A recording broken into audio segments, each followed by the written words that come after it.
Looks like the cats have killed a bat. A baby bat here. My goodness. Ah! What is that? No, get away! Coming in 1978, Lone Star Comics and Science Fiction is moving to a new location on East Abram. If you live in the Dallas-Fort Worth Metroplex, Lone Star is your home away from home.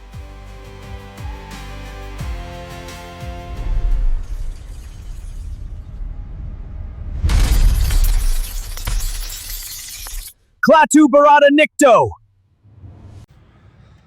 Welcome back to the Hotel Orloff, ladies and gentlemen.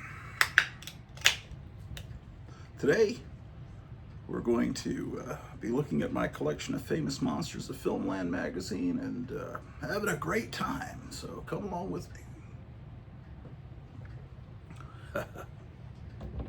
So I just tried this for the first time. Bloom Sparkling Energy, 0 grams of sugar. It's a Halloween drink. Energy drink, natural energy, boosts metabolism, supports mood. A spooky sip. It just appeared out of thin air. Pear sauce is a frighteningly delicious fusion of pear, cinnamon, and supernatural energy. Supernatural energy. No artificial colors, flavors, or aspartame.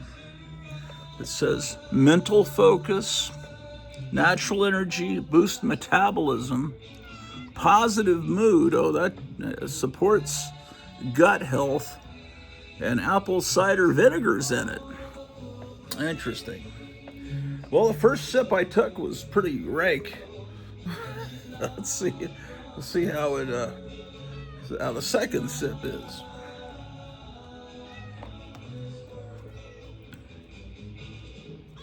I probably could get used to it. It tastes like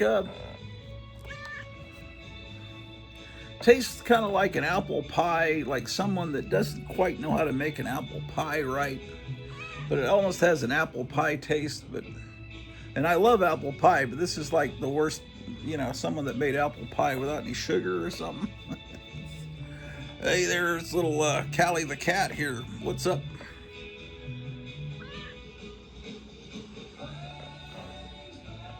Hold on a second. Hi, I'm Robert Bell. I have 100,000 comics for sale. Send 50 cents for a list. Oh, King Kong, this is amazing. He's so huge. Oh my gosh. Look at this monster. It's terrifying. Well, it's been a few weeks since we looked at these famous monsters of Filmland magazines, and I forget which issue we left off with, and I'm not sure. But let's start with issue 37. And again, I don't have a complete set of all the issues. That is not something that I've ever been able to afford.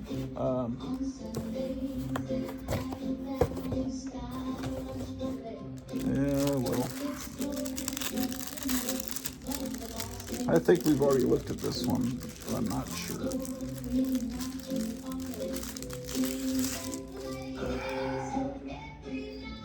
So, masks on the back page. The nice lipstick that the creature's wearing. Okay, so this issue is from February of '66. So that means this would have been out on the stands in December of '65.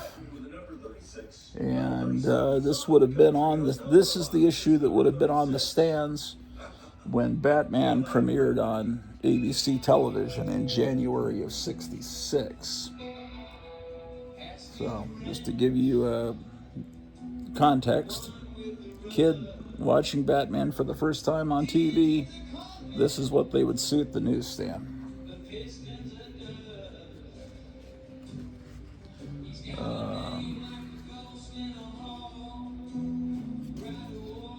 I like to think about the context what's going on in the world at the time that these magazines are out. And this magazine was 50 cents, which was a pretty high price, as you could buy 4 comic books for that price.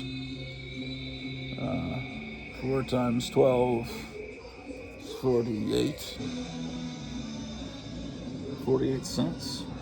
I'm not sure what the tax rate was in the 60s. Of course, if you're buying these, if your dad was in the army or the military, you're buying these at the PX, you weren't paying tax. Do you believe this story? I don't think we looked at this issue. I don't think we did. There's the ad for Dick Smith's makeup guide, where he would teach kids with household stuff around the kitchen and everything. You can become these monsters and even become the weirdo from the model kits and trading cards. Dick Smith, who would later be the special effects wizard, for The Exorcist and all that. I don't know. I think we did look at this issue. You could do your own makeup and win this giant trophy. Unless they had that ad in multiple issues. An Hour with Karloff. The latest interview with the living legend. Yeah, Boris Karloff is still around at this time. When did The Grinch That Stole Christmas first come on TV? Chuck Jones cartoon, which Karloff narrated. Probably about this time. Boris Karloff had become a pretty big star again after the Shock Theater syndicated package of Universal movies was released. Man, I don't know. I seems like I would have remembered looking at this page. Yeah, we may not have looked at this issue. Who knows? I don't think I've done a show looking at these magazines in a couple of weeks. I don't know. I talked about this.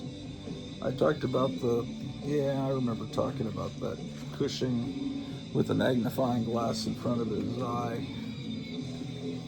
But I'm having a good time looking at it again, and chances are you didn't see that episode.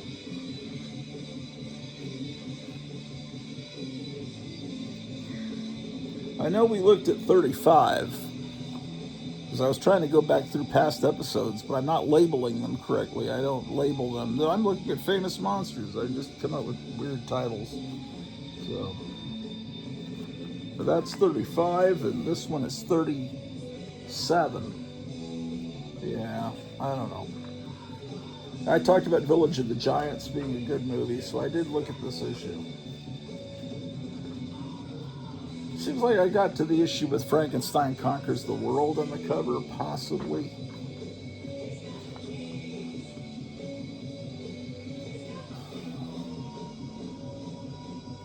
This is, they're premiering Eerie magazine, saying, I can't hold him back much longer, he'll be out soon. Cousin Eerie is coming. So then there would be Famous Monsters, there would be Creepy and Eerie. And aimed at a different audience. There was Help was also coming out from the Warren Company, and that was Harvey Kurtzman's humor magazine from the middle of the 60s that was not exactly like Mad, but it was a humor magazine. He relied more on fumetti, actual photographs turned into comic strips.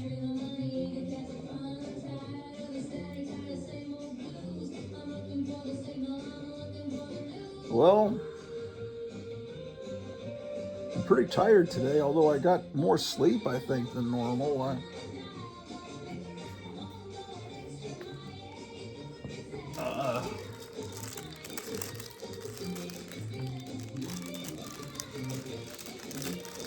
So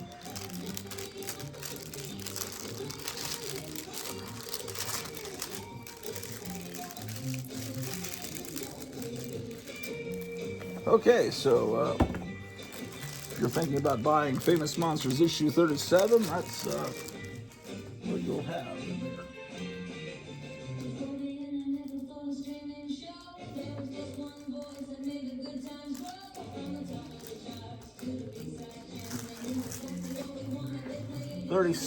Did we look at 36? We must have. Yeah, we did. Pretty sure we looked at this one too. Now, honestly, if I was a kid in 1966 and it said Frankenstein conquers the world and that was Frankenstein's face, I'd say, what kind of ridiculous face is this for Frankenstein? But this was a Japanese movie and it was called Frankenstein Conquers the World, although, in all honesty, it wasn't Frankenstein. I think that, Frankenstein had... It was really, I think, in Japan, a sequel to War of the Gargantuas somehow. Because Frankenstein doesn't have this long hair and these ridiculous teeth like the actress that played Supergirl. Here's the same ad, but without color this time. I saw a photograph of Frank Frazetta delivering a board with this original art to James Warren, and this is a surfing little comic strip, but it's an anti-smoking ad, a little public service announcement from James Warren. And then Blazing Combat was a new magazine they were premiering right as the Vietnam War was getting pretty bad. They put out this war magazine because what Warren was doing in addition to this magazine is he was trying to revive the EC comic book line, which had been tremendously successful in the early 50s but had been run out of business, except for Mad, which continued to be published. It's still sort of being published today, but EC did really realistic war comics, and so that was his foray into that. It only lasted a few issues. Great art, everything was great. Look at this picture, this painting that Frazetta did. And look at the face on this wounded guy. It's just horrifying looking. But putting out an anti-war comic book, it didn't, hippies or people of draft age are probably not going to buy the magazine. And guys in the Army at the PX,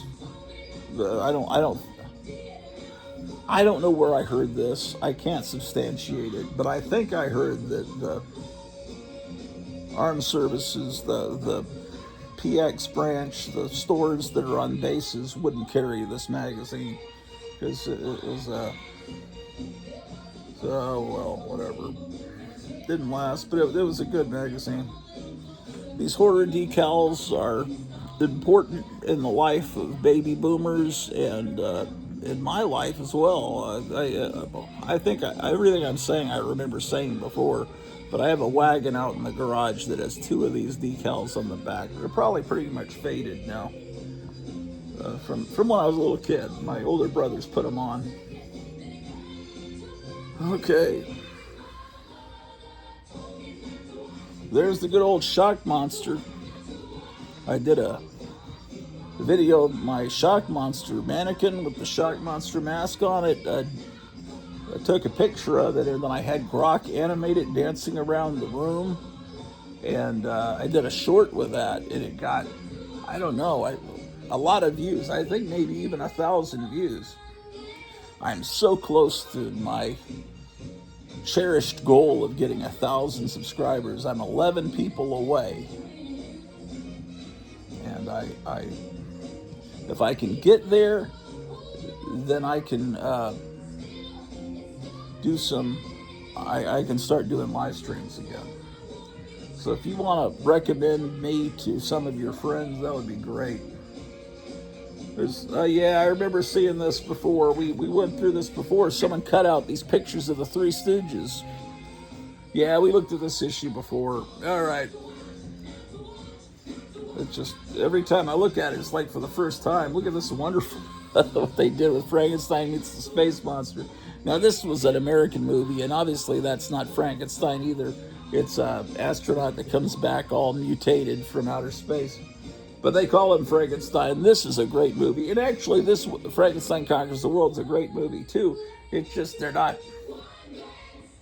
If you were a kid in 1966 and you were a purist and you wanted to see Frankenstein, the Frankenstein with the Jack Pierce makeup, your best bet would be to turn on the Munsters. Although, let's see, no, Munsters had just gone off the air at this point. Munsters was on from 64 to 66. Because remember, the Munsters and the Addams Family both started the same week in 1964 on different networks and ended the same time as well. They both lasted 2 seasons. And of course, the Addams Family was on ABC. And then Batman starts on it. That's why both Carolyn Jones and John Astin became villains on Batman, because they weren't doing the Addams Family anymore. And boy, I just had this thought. I've never thought of this before. What if they used Ted Cassidy as a villain in the Batman series? Who could he have played? Oh man, the mind reels.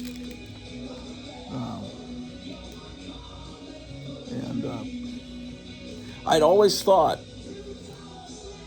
that what if they, and I loved Cesar Romero as the Joker, but I always thought, what if Jack Nicholson had been the Joker back in the 60s TV show? And then years later, in 1989, they used Jack Nicholson as the Joker, but of course he was a lot older then. But the young Jack Nicholson of the mid-60s as the Joker would have done something. But, of course, he'd have to agree to do it. Okay, so that one's that. We looked at this one too, because I remember, seeing that this was a Ron Cobb painting. So I'm pretty sure we looked at that one.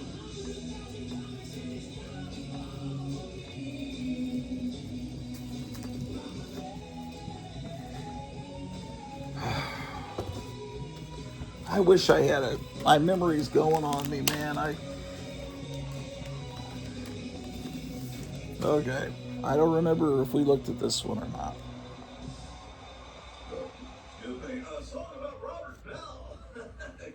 This Wonder Woman kit for years was very... Well, they never reissued this kit, so maybe it's still a little rare. I have a built-up kit that someone else built of it. But I remember in the 90s, people were recasting this in resin and selling it so that you could have this Aurora kit. Because I don't know why someone hasn't put it out yet. Of course, it's not Wonder Woman as she's thought of today. It's the 1960s where she wears the kind of the strappy instead of the boots. And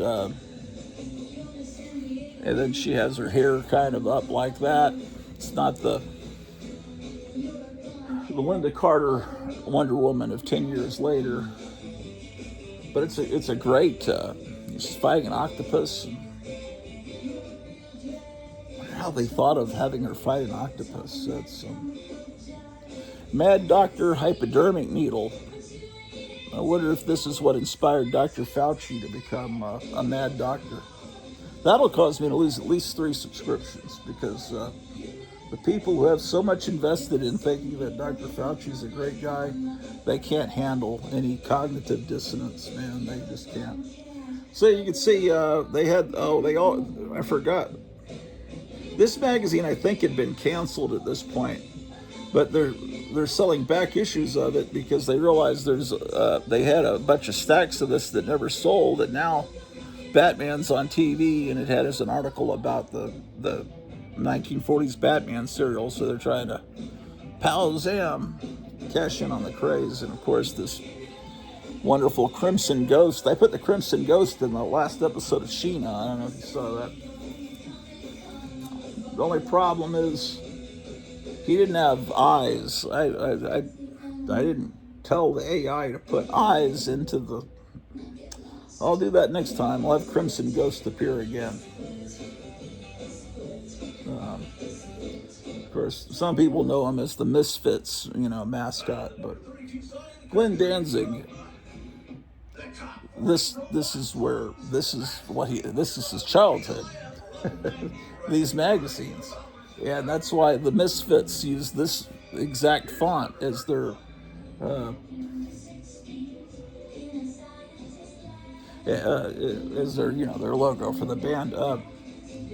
The Batman kit that you would get in the 60s. This was reissued in the 70s, but it was altered. They altered the way the bat symbol looks, and the head was resculpted. But how about that? Only $1.98 for the shock monster, man.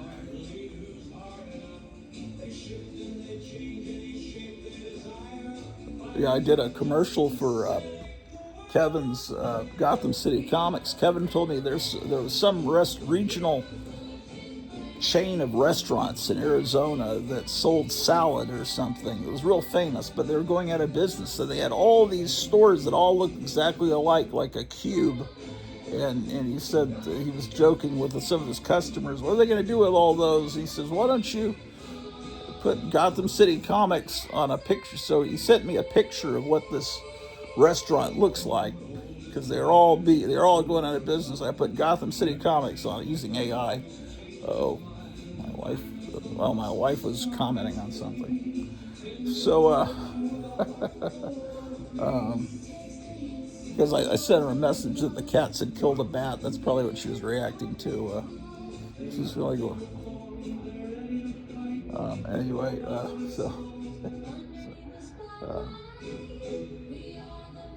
see this? I Was a Teenage Frankenstein. I think that's what the shock monster is based on, because if you look at his face, see how, so it kind of looks like the shock monster. I Was a Teenage Frankenstein's a great movie. So what was I talking about?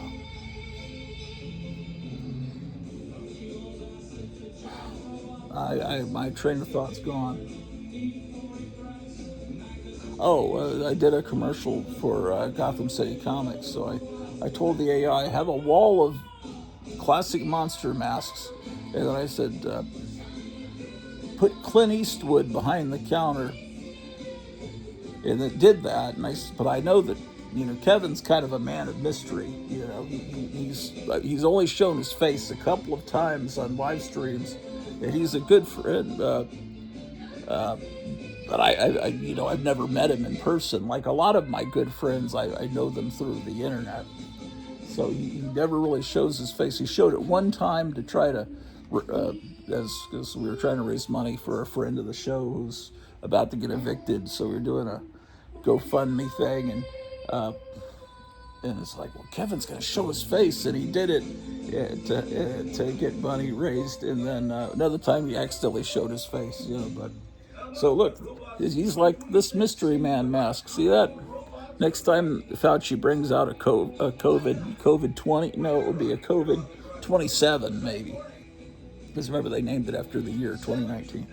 It's like, we can wear these mystery masks, mystery man masks. That's the mask I wanted to wear. Like if I'm going into Aldi and they say you got to wear a mask, I'd wear that. Wish they sold them. All these records you can listen to on YouTube. That's a good Batman record. It acts out really well, like an old-time radio show.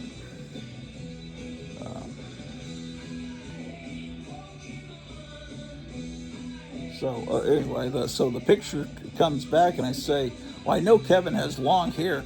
Make his hair longer. And so it's like Clint Eastwood with long hair and talking about, we don't sell Pokemon here. So I think that James Warren, these weren't magazines that you could tear the cover off and get credit for. I think he wanted all the magazines that didn't sell to go back to him, and that he would sell them for years as back issues. And then when he went out of business, and people bought giant stacks of these old magazines. So I remember for a while at conventions, you could see just stacks of mint condition copies of these Warren magazines. The Jack Davis. This is the letter column. Look at that.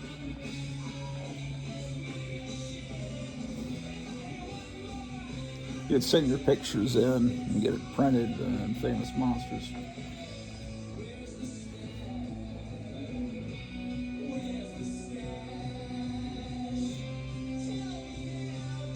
And Monster World was another companion magazine they put out for Famous Monsters. And then later, they jumped. I think they put out about 12 issues, and then they, at a certain point, later in the 60s, they jumped forward in the numbering on Famous Monsters about 12 issues, and they said that Monster World was counted as certain issues of Famous Monsters. So these became part of the numbering. If you want to get a complete run of Famous Monsters, you have to get this companion magazine. And I think that was so that Forey Ackerman could get to issue 100 quicker and have a big 100th anniversary issue around 1972 or something. I think that way he could jump forward. This is the Munsters color movie that came out like right after the show went off the air. Munster Go Home. So they go to England. So you don't see much of the Munsters' house except in the opening scene. It's they're in another country. Yeah.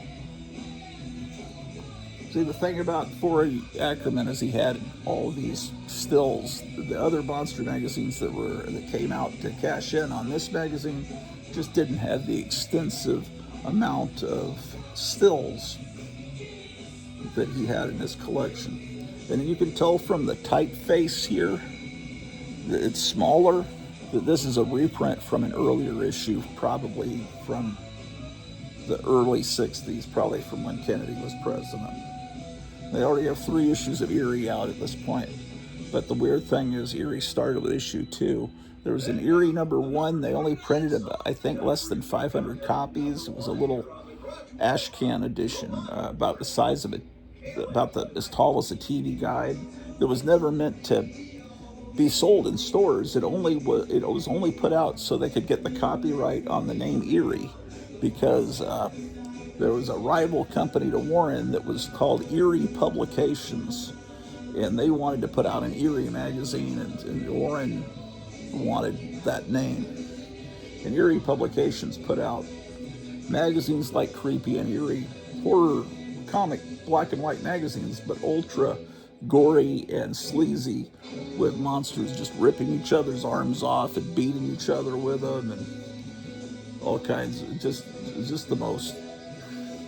Oh, they're fun, but the art, a lot of it was actual reprints from the early 50s. There were old stories from the 50s that were slightly retouched. Maybe they made their hair a little longer so it looked like the 60s, and then they got out the India ink and added a lot more blood in. And that was Eerie Publications. I can show you some of those. They're in a box here. I'm trying to get these boxes out of here and back upstairs.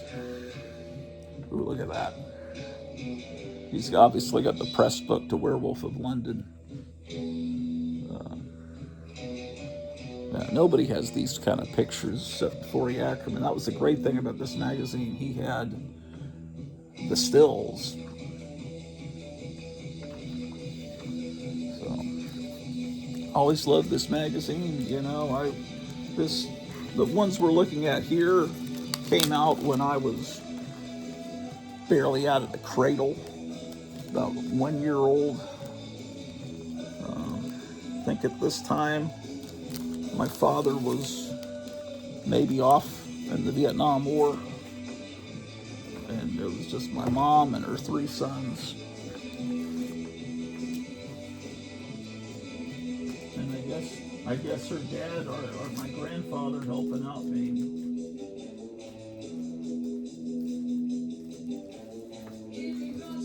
Okay, so next we'll look at this one. I need to get upstairs and see how my wife's doing.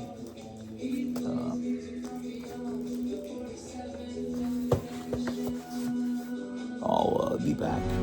Hooray for Grottu Orloff! Yes, hooray for Grottu Orloff! Grottu Orloff! Rock on! Grottu tells me what comic books to read. This one's a classic. You should read it. Trust me. Welcome to the Grottu Orloff show. Let's see what's inside. Ooh, monsters. Archie, I thought you were taking me to a show for cool cats, not ghoul cats. Aw, Veronica, I thought you'd like it. It's different. Different? It's ridiculous. Come on, it's kind of funny. I guess. Yeah, so when I get to 1,000 subscribers, that unlocks the ability to do live shows on YouTube. And I know that the shows look really good with using YouTube streaming technology. StreamYard that I used to use was okay, and then it got gradually worse and worse. And I use everything I do is on an iPhone, and I don't know. I know that it'll open up a new era for the show if I can just get 11 more people to subscribe. But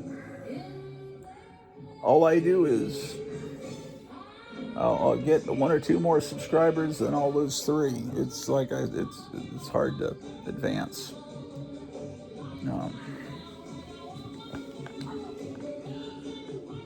A lot of people don't appreciate my sense of humor. They don't.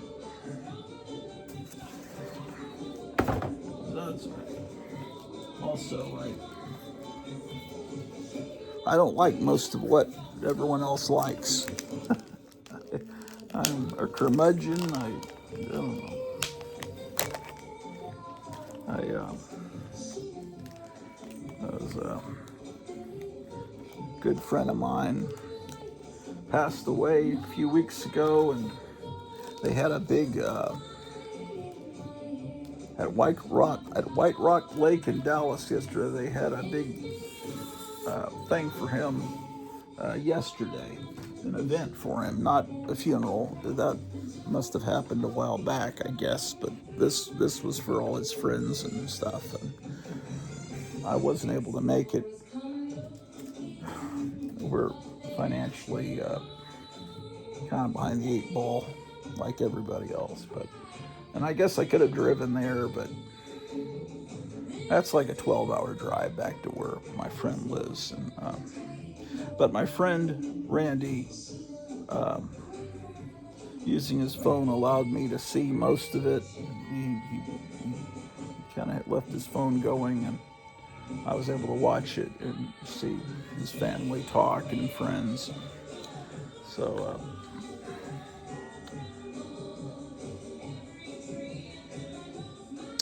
yeah. So it's a darn shame when you've got a friend and sometimes maybe I wish I had a chance to talk with him again, but we're up to issue 42. I don't want to depress you. You guys came here to see monsters. I guess you did. I don't know why you're here. Nobody tells me why they're here. Most shows, yeah, this is a lot of staining on the back. Look at that. So you buy this at a comic store and it's in a bag, but you can't see what's on the back because they have boards in them now. But in the old days, in the late 70s, when you went into a comic store, they were in bags, but you could turn around and see the back. They didn't have boards. That's the way it used to be at Lone Star Comics. And a lot of times The books look good. I turn them around in the back, and that's where I could see the waviness of water damage. But this doesn't have the waviness. It just looks like it's got some Coke or something spilled on it. But these are magazines meant for kids, and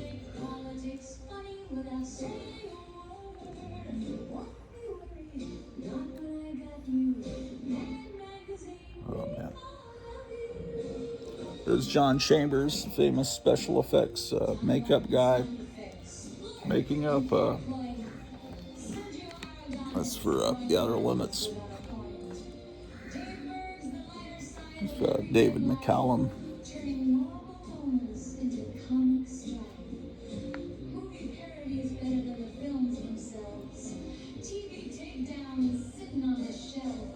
Boy.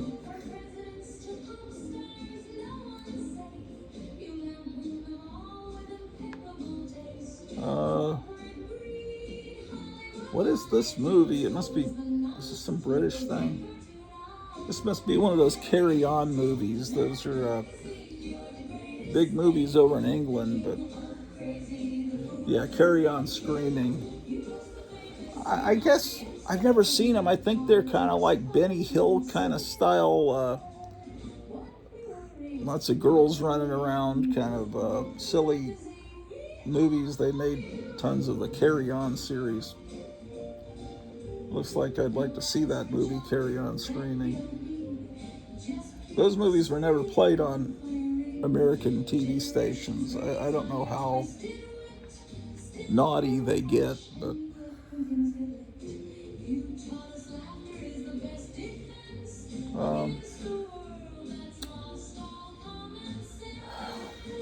it's interesting in this issue 42, they don't have all the ads just clustered in the back. They're scattered throughout the magazine. Usually it was in a separate section in the back. Like the whole last portion of the magazine were all the ads. They must have been trying to do an experiment here. Okay, so they're really two-page spread cashing about, the Batman craze was in high gear at this point. So they're selling you Batman films, which they don't tell you. They're all from the black and white 1940s movie serial. And I imagine they're all silent, too. They have to be. Probably with little, title cards. Anyway. And then you've got, this record here is music. It's not the actual soundtrack from the TV show. It's studio musicians doing Batman music. I believe this is the one that the guy later known as Sun Ra is on.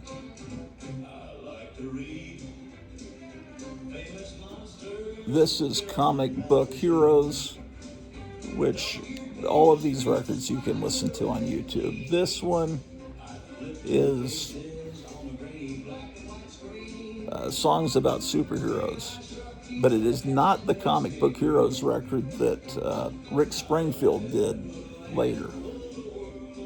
Sunday Morning with the Comics. This has a lot more original words and music from radio's greatest show. Batman, FBI and Peace and War, Little Orphan Annie, Jack Armstrong, Tom Mix, The Whistler. They're themes from the old time radio shows redone.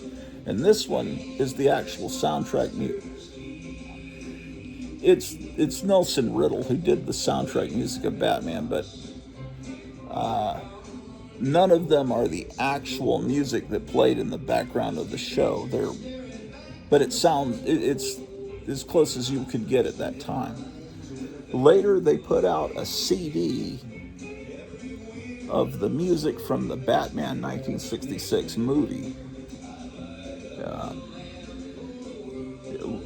And then the paperbacks at the bottom are all paperbacks reprinting comics. Well, some of them are. This one has actual comics. So does the Fantastic Four. This one is a novelization. It's just words. about Batman. They had Batman books with, actual text. And this one is High Camp Superheroes. These are the superheroes from Harvey, right? Steel Sterling. I'm pretty sure everyone was cashing in on the Batman craze. And then a Spider-Man collection of, I believe they're probably the Steve Ditko stories, printed in black and white in paperback form. But, well. So the Batman series created a demand for superheroes in printed form, which was something that worked then, but it never. And I always thought that it might have still worked in the late '70s when there was the Spider-Man show on TV wasn't successful, but the Hulk show was, and I think maybe there were kids that bought the Hulk comic because they watched the TV show. But then the 80s happened, and then we're in the 90s, and I'm in a comic store at the height of the X-Men cartoon on Saturday morning. Super popular, mid-90s. And I'm in a comic store in Longview, Texas, and I said, I bet you're selling a lot of these X-Men comics now. A lot of kids coming in because of this cartoon being so popular. And he says, no, that doesn't work that way. The kids watch the cartoon, but they don't. Of course, that was after video games had come in. So, but I think before video games came in that you could play in your house in the late 70s, early 80s, I think superheroes in other media did boost the sales. But then the Batman show went off the air, and then the sales went back down because that was kind of a fad. Now, there's a lot of talk on YouTube about superhero fatigue, that people are getting tired of superhero movies because the sales, the ticket sales were down.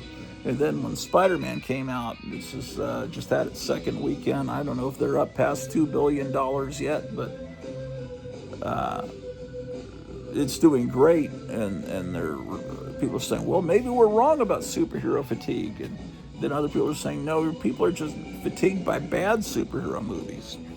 So you put out something good, then people are saying, well, it's just because Spider-Man and Batman are the two biggest heroes, nobody cares about things like the Thunderbolts and Madam Web and stuff.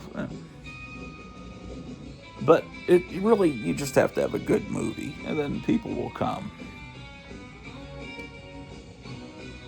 But yeah, I just heard someone on YouTube leaking what may be the plot of Avengers Doomsday, and that sounds so convoluted and depressing, with whole worlds, heroes being killed off, and people that we like having their hearts ripped out and stuff. It just didn't sound like.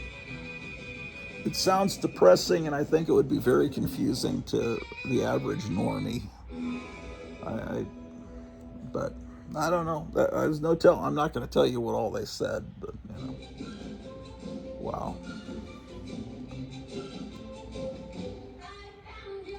Look at this. Is that great? There's something so great.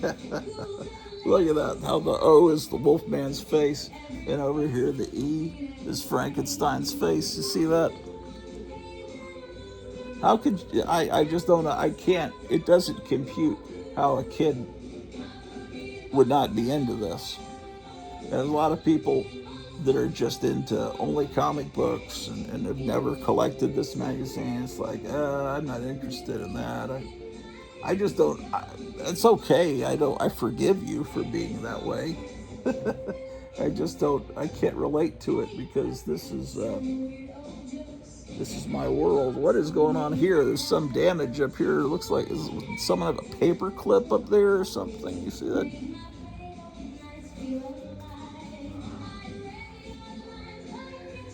Why do they have to do that? Didn't they know I would own this copy sometime? And just look at this. This is very inspirational. Look at this. What the hell is that? From the forthcoming film, The Long Hairs of Death. What is The Long Hairs of Death? Maybe they changed the name of the movie before it came out. Who does this? Is this Ron Cobb? Who does this painting?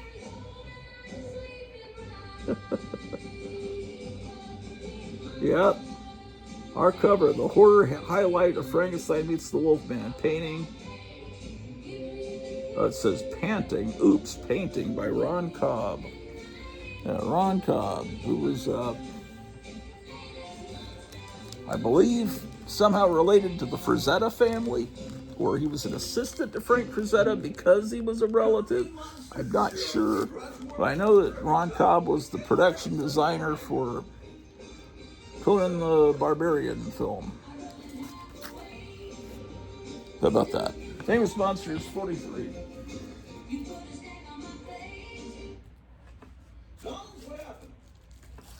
Here's 44. Holy shit. Sorry. My knee hit the turntable. Grottu said you were medically again. How about that?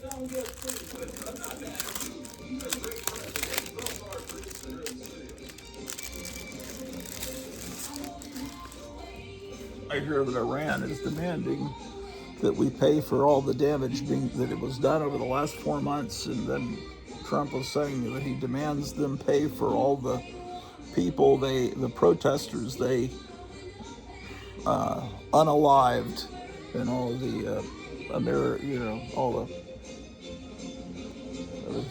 So I don't know. Doesn't sound like negotiations are going too well. This one was this model kit, the Forgotten Prisoner of Castle Mare, was sold as an official Famous Monsters model kit, and this was I think the only kit that was not based on a movie monster. He's just a dead guy, and you've got to come up with your own idea of how he died. I'm not sure. It might have been in Creepy or Eerie. They did a story that told his story, but I also did a fake AI song on Suno about the Forgotten Prisoner of Castle Mare. And so I think they misspelled it here. They spelled it M-E-R-E. I think they have it right down here it says M-A-R-E. Because I think it's like Nightmare, Castle Mare. That's how I've always pronounced it. So Blazing Combat now has 4 issues. I don't know. I don't think they ever had a 5th issue.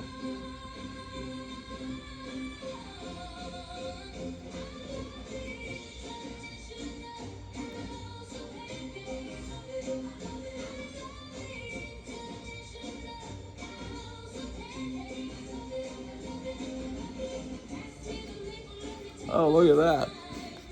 They sold out of that Batman record. I have that record, but sometimes it's easier just to put it on YouTube. A lot of records, a lot of music available to you on YouTube. You should take advantage of this. I don't know how long YouTube will be around, but it's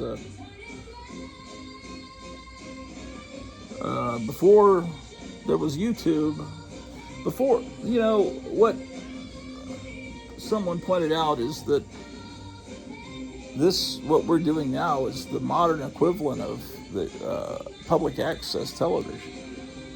When cable companies would come into a town, they would bid to be the cable company that serviced that town or that city, and then the city fathers would say, well, what are you going to do for our community? And well, we'll provide an opportunity for people to do their own shows and comment and express themselves. Things they like that. So that sometimes in big cities there'd be more than one public access channel. But in Dallas, in the, I don't know, around 94, I don't remember, middle of the 90s. My friend Joe Riley said, that magazine you do, The Sophisticate, is great. I want to do a public access TV show like your magazine. I said, great. And he decided to call it The Hypnotic Eye after the old movie, and he made a puppet, and I said, that puppet's great. And with just a big eye. And then he did the first show on his own, and then I said, let me come into the studio with you. And then the second show we did together, and then for a while we worked together on the show, and then he kind of just disappeared there for like a decade. And he continued on with his show, but I lost touch with him. Not sure. I don't know, who knows, but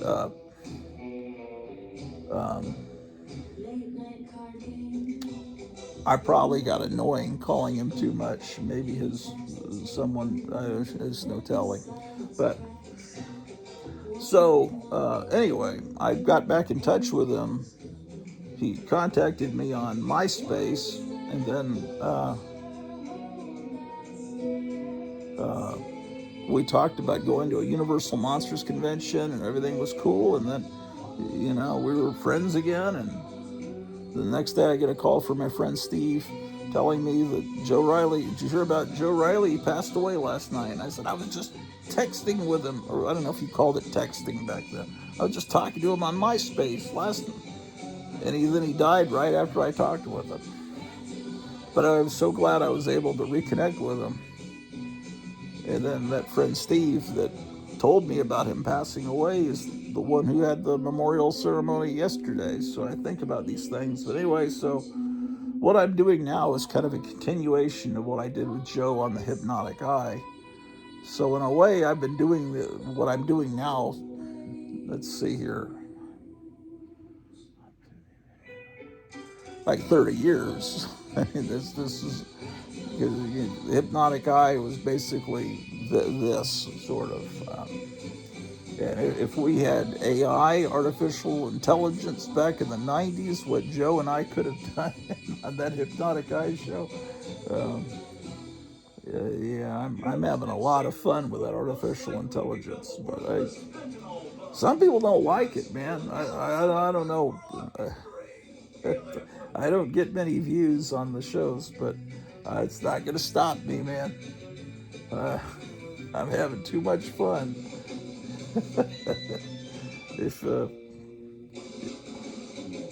Oh man, I've never seen this Mexican movie, The Adventure at the Center of the Earth. Look at that, man. I see that and I think I could. What I do is I could say, let's say I take this picture. I take a photo of this with my camera, my phone, and then I submit it to. So I go to an AI, company, and I say, oh, and you can do this free. Say, colorize this picture for me. So add color to it. Say, make it 16 by 9 in the dimensions of a movie theater screen, and then they'll add on, and then you kind of have to do this. You have to kind of pay to do this stuff. They say animate it, and they'll give me a 10-second clip of them saying whatever you want them to say or doing whatever. And so I could take this image from some obscure Mexican movie and turn this into the main character, and have them give them a superhero car, and you can just do just about anything you want to.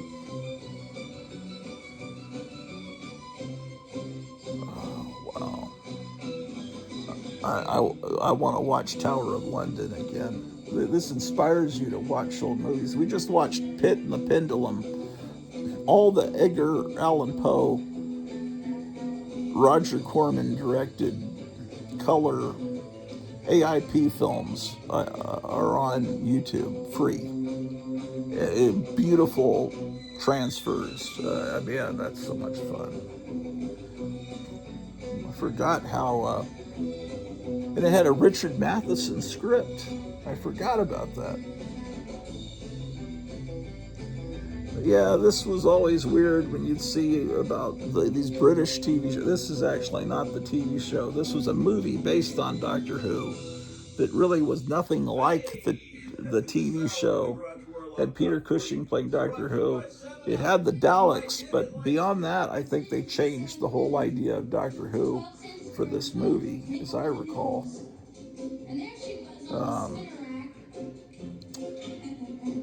But Doctor Who wasn't really, we weren't able to see it in this country until maybe the 80s when it came on PBS. And in England, they weren't able to see Star Trek until right after it had been canceled, like 1969.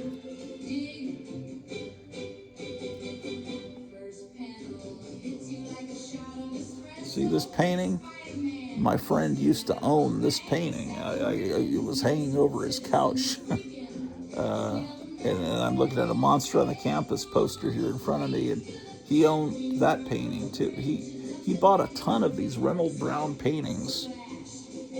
They made a documentary about Reynold Brown called "The Man Who Drew Bug-Eyed Monsters." He did the paintings for the Creature from the Black Lagoon movies. He was just all. A lot of 1950s posters are Reynold Brown paintings. And so I don't know. My friend was out in Hollywood working on these big movies, and I guess he was making some money. He got a bunch of these paintings. He sold most of them except for the tarantula one. I think that was the one he held on to. And he passed away.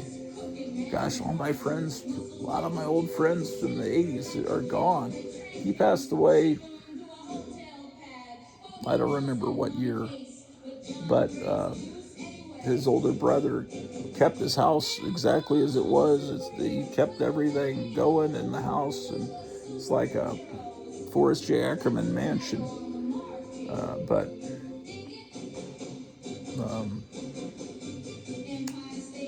anyway,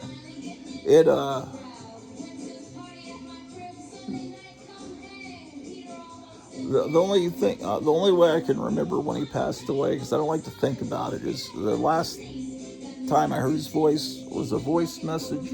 He wanted to go see Doctor Strange with me, and then we never did go. And so all I have to do is look up when was Doctor Strange released, and then I know when my friend passed away, my friend Tom.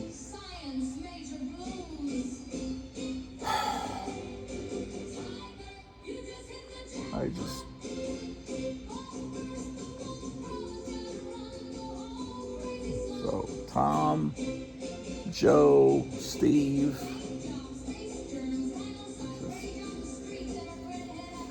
I don't know, man. Oh, shit. Okay, so this is the world's first monster fan magazine. So there were a lot of imitations out at this time. I bet that's a Ron Cobb painting as well. No. Dan Adkins. I know that name, Dan Adkins. I'm not sure where I know that name, but that's a very familiar name. It seems like maybe did he work for Marvel? It's something about Dan Adkins makes me think Western comics, but not Western, the publishing company, but Western, like Wild West comics. Maybe it's just his name sounds like the name of a cowboy.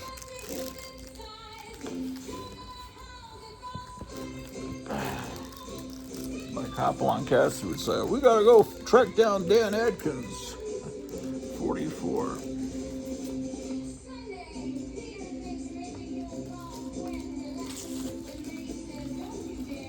46. Boris Karloff in the Magic Castle. I don't think I've ever seen the Magic Castle.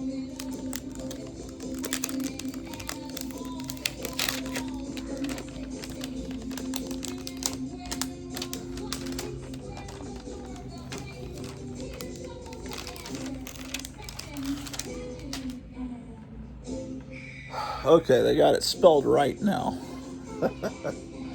So,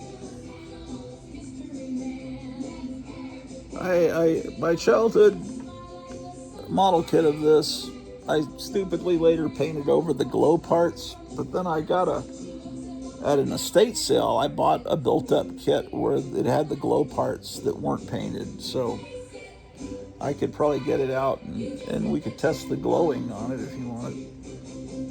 I like this ad for the movie Monster. I like how the heads are at cockeyed angles. It looks great. It's like that would make a great like a album cover for a band with the heads like that.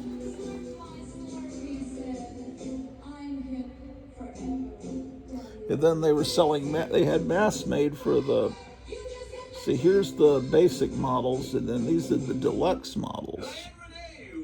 Is it the same mold?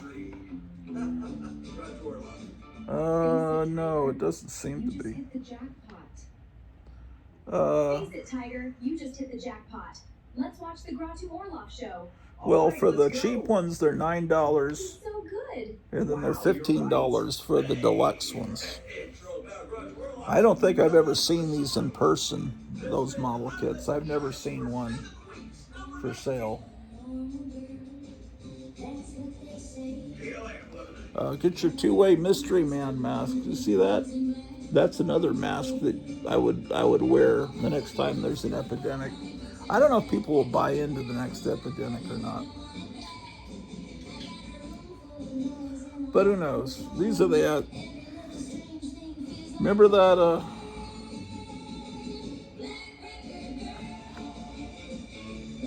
that issue I had where they cut out the pictures of the Three Stooges? See, that's like what they would have cut out. It's just the Three Stooges being grabbed by a mummy. But someone took out an X-Acto blade. They wanted those pictures of the Three Stooges and a monster.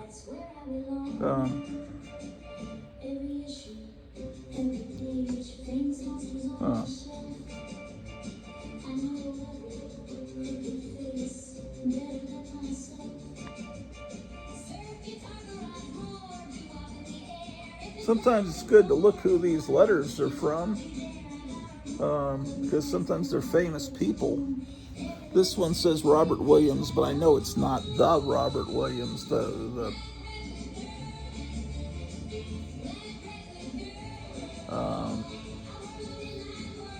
There's a female reader, Beverly Ann Truex.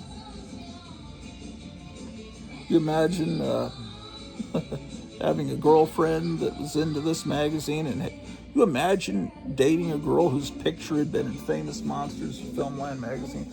I don't know how many songs I've written on Suno where girls singing about being the centerfold in Famous Monsters of Filmland, or being on the cover of it, or some guy saying my girlfriend's on the cover of Famous Monsters of Filmland, which would have been a great song if someone had come out with that back in the 60s, you know, because it's like it's kind of like a, I don't know. Because I think everybody knew what this magazine was.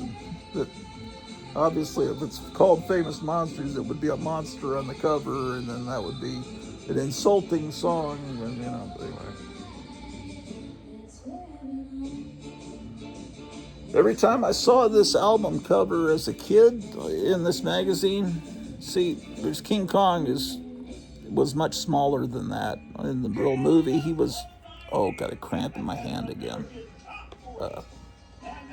My wife's friend was talking to her saying, I've got a cramp in my hand. That's a sign of arthritis. And it's like, that's probably what I've got. Anyway, King Kong was standing right up here. King Kong should be about that big. But here he's just holding on to it. Cramp in my hand again. But he's just straddling it, and it looks like that's one of his legs, or his belly. So I always thought it looks like King Kong's really fat, but I don't know. I've never actually seen this album cover. I've got this King Kong on CD. The Superman record is also really good. And the Flash Gordon one, they actually got Buster Crabbe to come back and do the Flash Gordon voice. And then these are like Classics Illustrated kind of records here, but they have Wally Wood art on the cover. They reissued those in the 70s. All of those have Wally Wood art.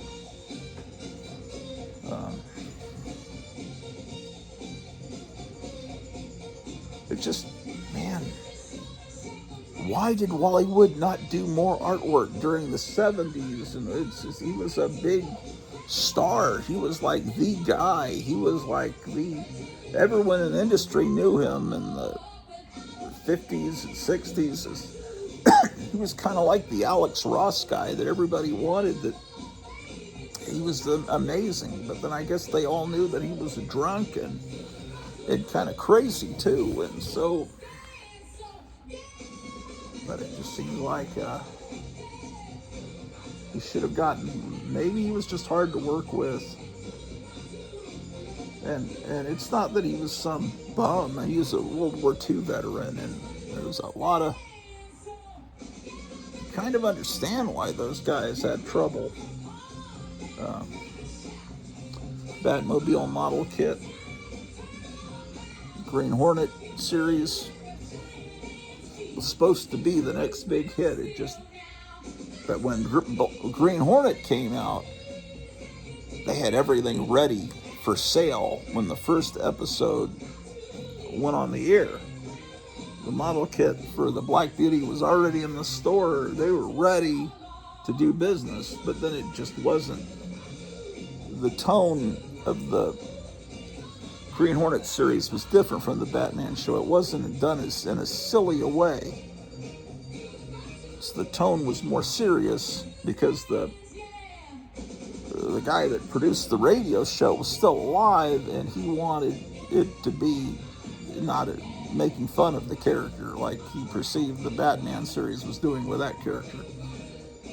And the other problem was that the Green Hornet was a hero from the 40s, 20 years before it was kids didn't know Batman was on sale on every newsstand in America, still currently published, whereas the Green Hornet was like something your dad talked about. There wasn't an ongoing Green Hornet comic book. Kids weren't familiar with the Green Hornet like they were with Batman. So I think that's what, it's a great series, you know. It's just didn't go on very long, and then of course, since they didn't have that many episodes, it was very rarely put in syndication like Batman was. Who else wants a live monkey? I've heard stories about these live monkeys that they sold. You get, since it was a live creature that was being shipped to your house, it was a squirrel monkey, I believe. You would, they had to deliver even on a holiday. And so I heard a story of the monkey arrived on Thanksgiving Day to this house that was about to have Thanksgiving dinner, and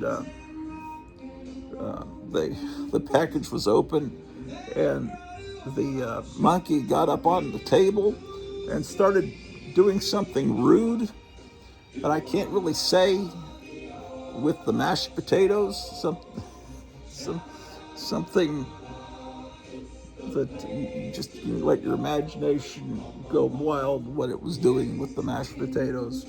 And so I've heard that story. They didn't sell them too long. The Famous Monsters shirts, see that kid that's got a shock monster image? The Famous Monsters used the shock monster as their picture. Usually Famous Monsters, it hasn't started doing it yet, but they would later use the Phantom of the Opera as their official kind of mascot. The head was on the corner of every issue of Famous Monsters. But at this point it was Shock Monster. And my friend Eddie Holland, who is how I met Joe Riley through Eddie Holland. I bought this Kiss pinball machine from him, but he printed up Famous Monsters, bootleg Famous Monsters of Filmland shirts with a Shock Monster head. What happened to mine, man? in the 90s, and then he was wearing it, and he went in to get his signature from Forrest J. Ackerman at a convention at the Dallas Fantasy Fair, and Forrest J. Ackerman was kind of pissed off. He says, "That shirt is a bootleg." It's like, he was thinking Forrest J. Ackerman would think it's cool, but Forrest J. Ackerman was thinking, "I'm losing money. I could be making money from that shirt." See, now there's a Hulk and a Thor book, and then the Tower, I believe they came out from Tower. These Wally Wood created characters, No Man and Dynamo, have paperbacks. There's Superman, all these superhero books out because of that superhero craze. Would you call it a fad? Would you call the camp thing a fad? Because a fad, the Batman series was went on for a couple of years, and then Batman was popular much longer than that. Although the TV show went off the air, Batman stuff sold all through the 70s, and I don't know if you'd call it a fad. To me, a fad is something that lasts not more than 4 or 5 months. I don't know what the true definition of fad is. Monsters, this wasn't a fad because this interest in monsters started in '57 when the monster movies started coming on TV, and it went all through the '60s into the '70s when I was a kid. And the thing, it really went from '57 to '77 because Star Wars is what. Then kids were into the spaceships and aliens, which were aliens are still technically monsters, but I'd say that was a 20-year-long. Of course, kids have always loved monsters, but that was a 20-year-long thing. So it's not a fad. Is it a craze?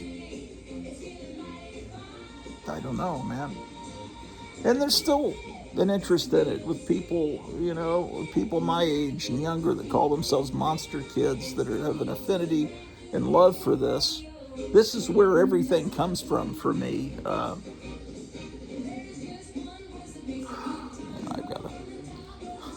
I just love Flash Gordon. I just love all this. It makes me happy just holding this magazine in my hand.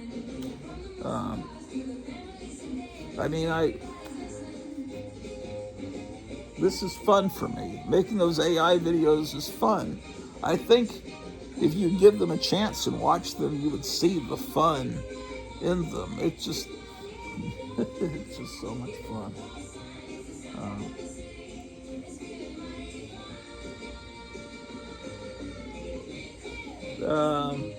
And my interest in comic books comes from originally liking the comic books about monsters and then discovering the superheroes. And what was the gateway from the monster comics into the superhero comics was the Thing, who was a monster. And I love rock and roll music, and I consider it all one big thing. One big, and I don't know how to fully explain it, but it's just what I like. Then I kind of exaggerate how much I dislike the things that I don't like, and then it just pisses people off. And, because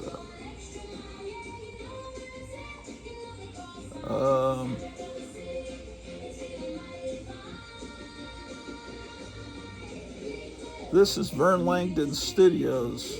That's Forrest J. Ackerman there, but there's the masks up there.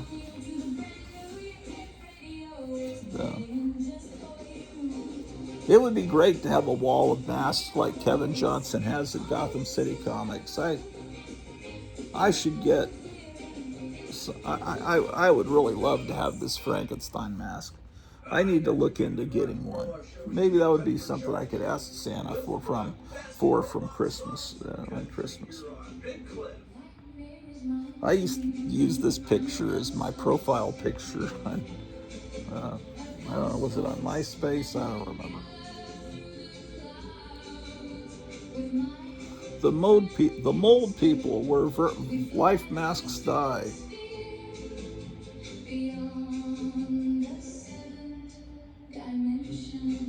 says, what? You, a great film monster fan, don't recognize this mask? Well, it's the mole people mask, but they printed it upside down. It's supposed to look like that. And you don't recognize this mask, and yet you printed it upside down. So maybe you don't recognize it either. Oh, look at this. They got all the Fu Manchu books for sale. It's just something so wonderful. This Westerns magazine was another Warren magazine that only lasted for a little while, but it's a great magazine. I've got, I think, one issue of it.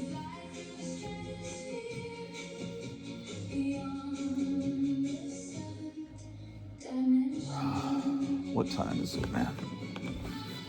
Oh, boy. Oh, boy. Ouch. It's 2. Okay, 2 p.m.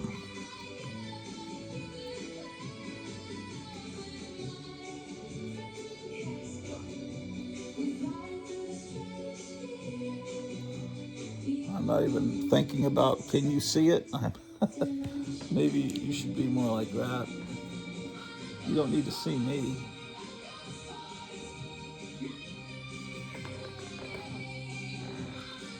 This is movies coming up. Look at that. The middle, it says tomorrow.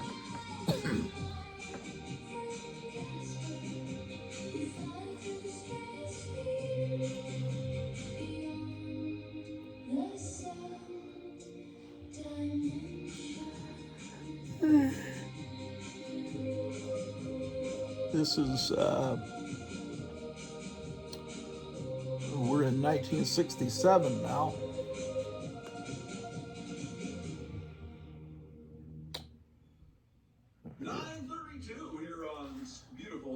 September 67.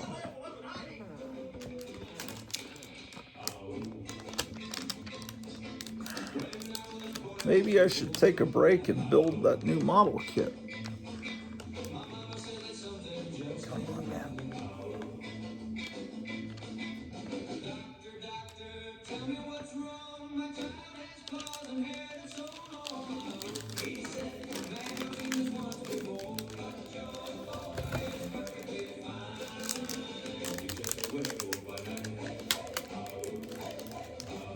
Okay, number 46.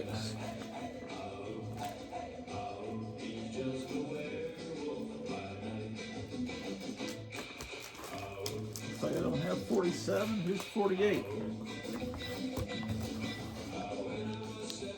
New comic strip featuring the monster from 1 billion BC. Yeah, for a little while they would do experiments putting comic strips into famous monsters.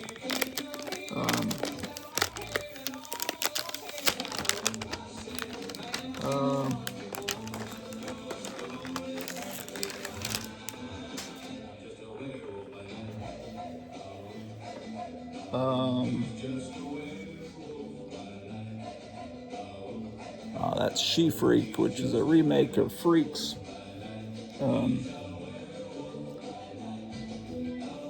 Okay.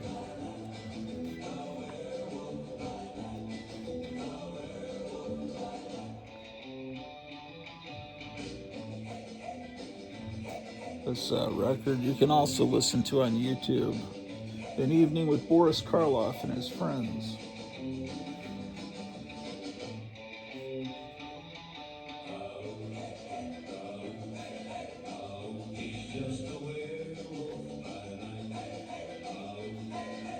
Wow.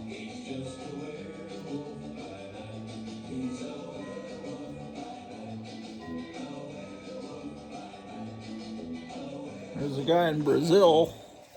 Here's some girl that reads famous monsters. Michelle Keenan of California.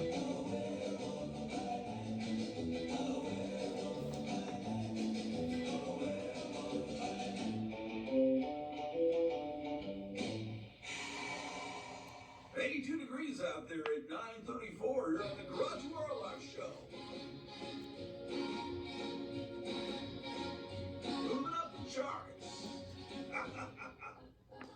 Oh, okay, here's the comic strip. Who does this art, man? Art's kind of cool looking. Tom Sutton, of course it's Tom Sutton's great. Look at that. The monster from 1 billion BC. Look at the detail in it.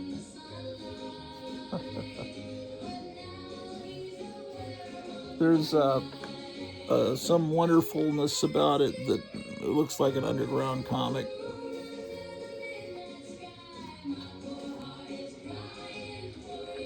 Some of my favorite art in the world is like Tom Sutton and Marie Severin working together doing a parody of the Fantastic Four in Not Brand Echh. I think it's number 6, The Origin of the Fantastical Four. That's whenever I just want to cheer myself up, that's a comic book to open up. Look at this, man. It's just like insanity. Oh, wow. It's just the greatest. Well, that was a good call, publishing this comic strip, Mr. Ackerman. The Grottu Orloff Show. The American Top 40 for robots. Wow. Real Art. This company called Real Art reissued Universal Monsters movies in the 50s in theaters, or later in the 40s. They were second run. And they were Universal movies, but Real Art reissued them. And when they reissued them, the posters for the Real Art releases are more lurid and even more lurid and more amazing than the original poster art that came out on their original releases. So if you find Real Art posters, they're just spectacular. I mean, the originals are spectacular too, but you're getting up to the big leagues where no one can afford it unless you're Elon Musk. Elon Musk is now a trillionaire.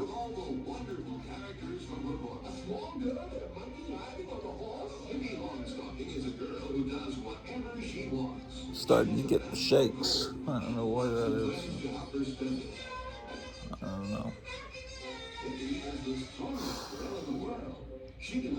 I gotta go in on Wednesday, not this Wednesday, but next Wednesday, for a CT scan. They're gonna see about my heart and whether I'm getting enough blood to it or something. And if not, they're just gonna see. The worst case scenario is I'd have to get stents, like a tube, which happened. My father was doing that all the time when he was older, getting stents. I don't know. I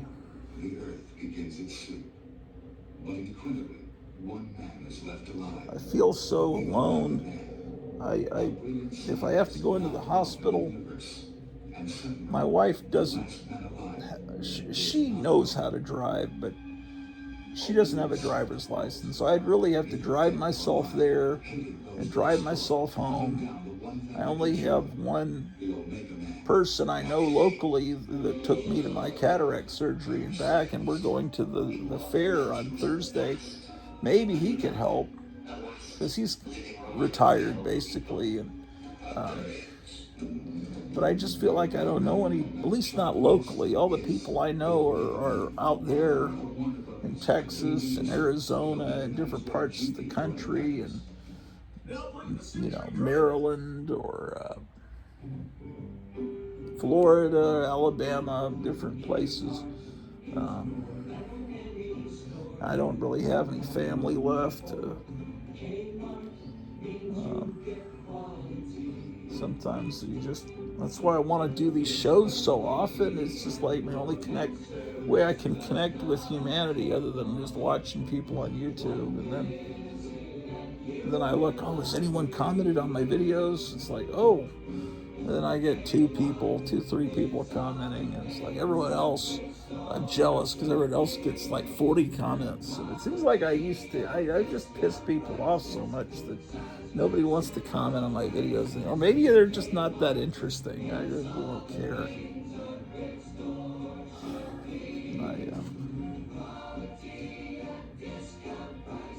See, they put incorporating Monster World. So did they jump the numbers already? 48? No, I don't think they have. At a certain point, the numbers I jump forward, and they count Monster World as issues of Famous Monsters.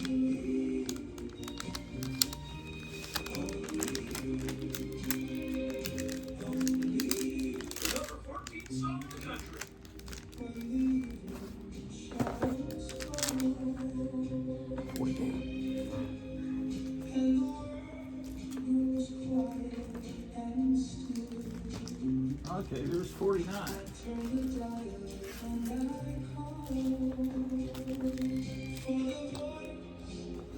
I always think that's a painting, but I'm sorry, I always think this is a photograph, but it's a painting from a photograph. 49.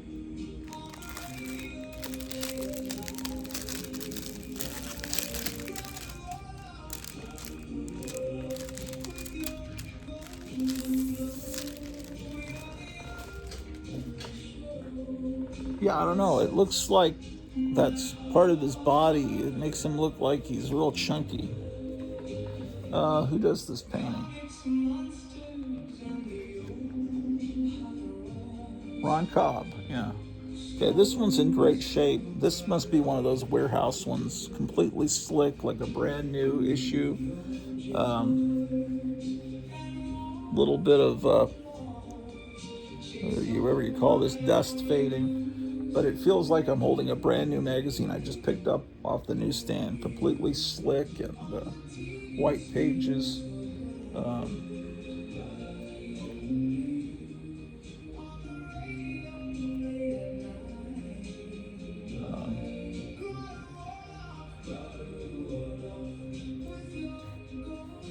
Oh, they sold out of the Metaluna Mutant and Dracula and the Hunchback.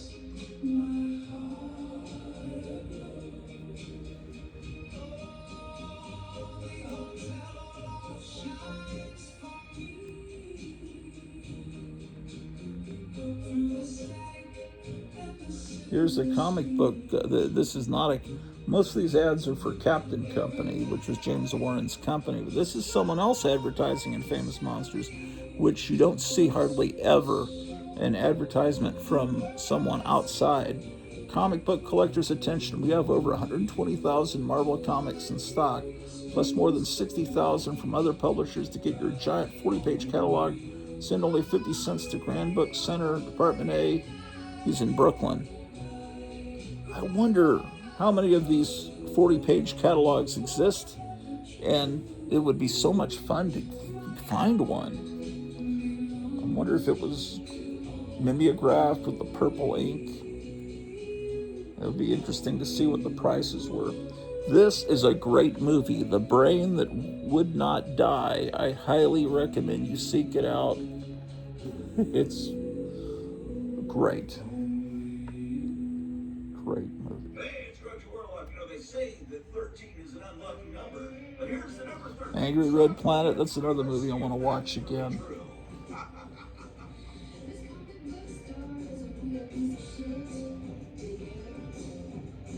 The Shape of Things Gone By. I'm talking about older movies. Oh, okay, here's another comic strip. I wonder how long they did this. Nice artwork again. This is, who's this artist? It's real familiar looking art. Why do they not credit it? Well, maybe it's in the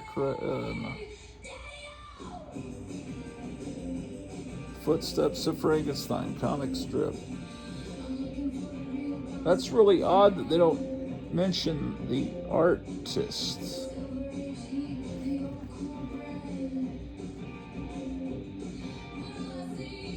That's strange.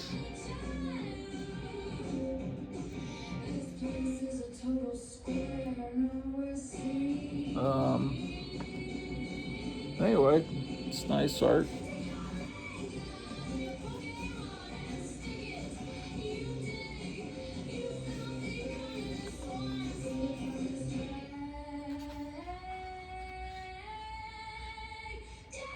I don't see any artist signature, and I don't see any credit for the artist. But I feel like I should know this artist.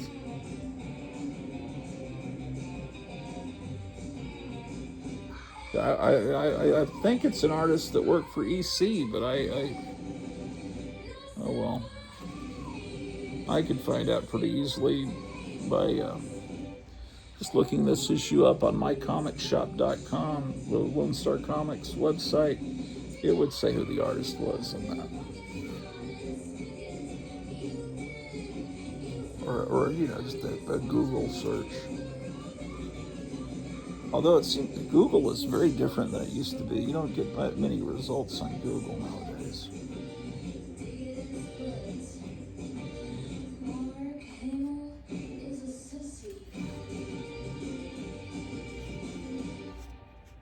Yes, and now song number 12 on the Robot Hit Parade. You're on the Grottu Orloff Show. KLM.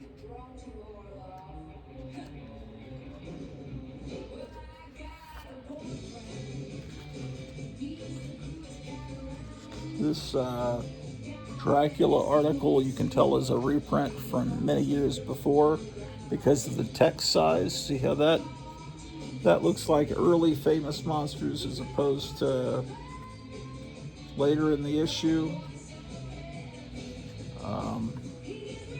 This is the current style print. But like I said before, like Disney would re-release their movies every 7 years to get a new generation to see it. Ackerman and Warren realized that this is a magazine read by kids and that people don't read it for years. They read it, then they outgrow it and start reading other magazines, and so they would reprint articles because the kids, they figured, wouldn't know any better.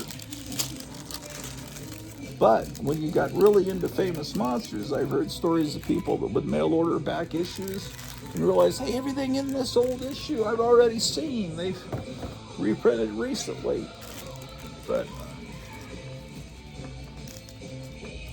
there's also a way to get finished with the new issue quicker.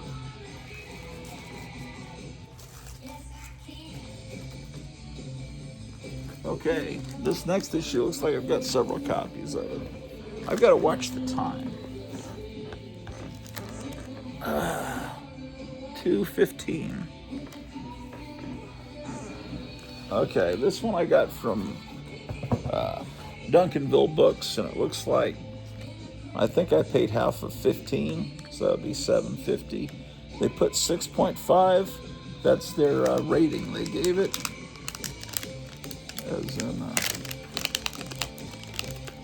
what score they think CGC would give this.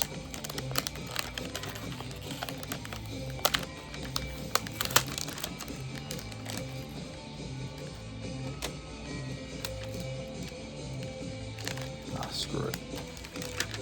The tape won't come off.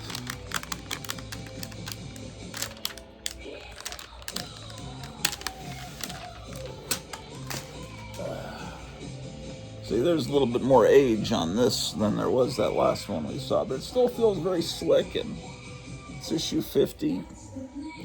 This is a pretty common, easy to find issue. I see a lot.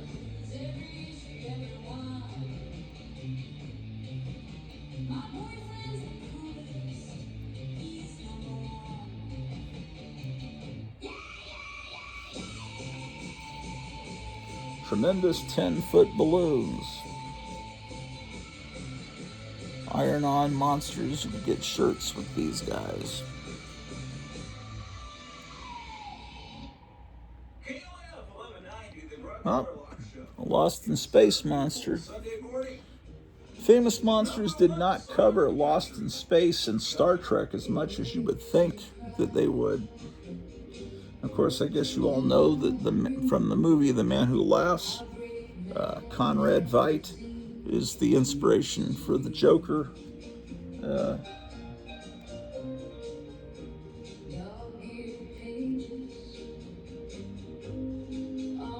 Ooh, this is always an interesting thing. I always don't get angry at this because they didn't cut the coupon out. Some kid wrote their name in. They were going to order some back issues. They were all excited about it. They wrote their name, but they never cut it out. They never ordered. And what's great about that is I know the name of the original owner of this magazine, Robert Keating, 19 Gardner Place, Pearland, New Jersey, and a zip code. And what you can do is you can look this person up, see, they would be in their 70s now, more than likely, but you can look up this address on a Google street search and see what did the house look like that this magazine used to be in. You can, I don't know why that's fun for me. It's okay, they're still doing a little comic story, and it looks like this is an adaptation of a Hammer movie. It's an adaptation of a Christopher Lee, maybe Horror of Dracula. Yeah, it's a little short adaptation of Horror of Dracula. Interesting if someone would reprint all the comics stories that appeared in Famous Monsters of Filmland, because they do that. There's these creepy and eerie archives and Vampirella archives that reprint all the stories from those magazines. But I don't know if anyone's ever reprinted the stories that appeared in Famous Monsters. They would probably, I don't know how many months they did that, but would there be enough stories? Because I think Monster World did it too. They had comic strips in Monster World, the companion magazine to Famous Monsters. And I'm sure there would be enough to fill a book.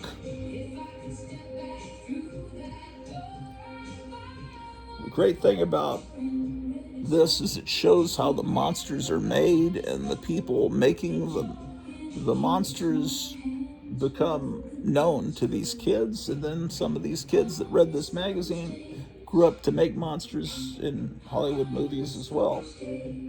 The men behind the monsters, see, it's and you got to know the actors that played the monsters in these, Bela Lugosi had passed on, but his name is in every issue. Boris Karloff, Lon Chaney, the kids of the 60s, the baby boom, learned all their names. And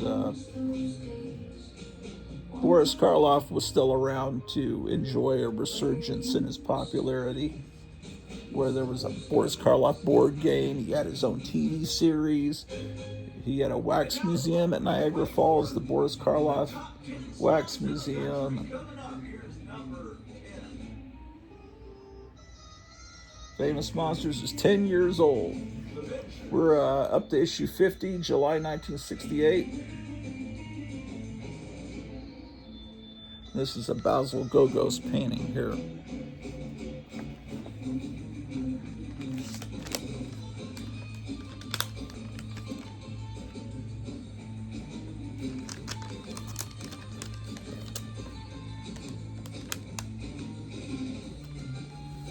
Sometimes the voices, being robots, give it away that it's an AI song and the stuff from Suno, but when they're doing an instrumental like this surf instrumental, there's really no way to know that this is AI because it's just recreating the sounds of instruments.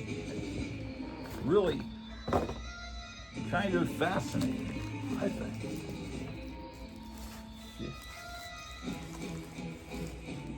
There's another copy of 50. 51 is significant to me because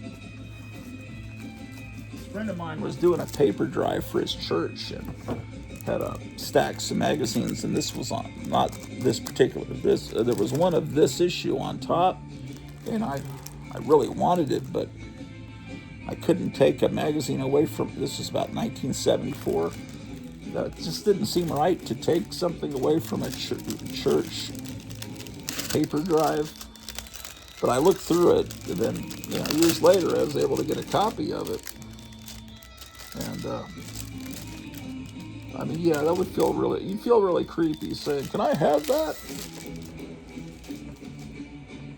Today I probably would have. But anyway, it's issue 51, and I remember it has about, it's kind of like an Andy Warhol kind of thing. They have all the, that's a painting from an earlier issue, a Basil Gogos painting, and they just do it like Andy Warhol style, 3 different versions of it.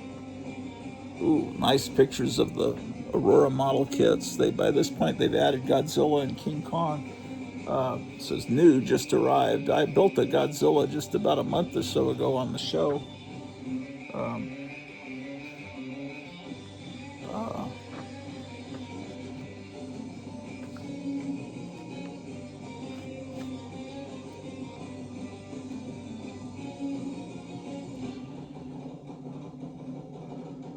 This heavily retouched, airbrushed picture of Godzilla is kind of fascinating to see all the little bits of paint they've added to that for the publicity photo.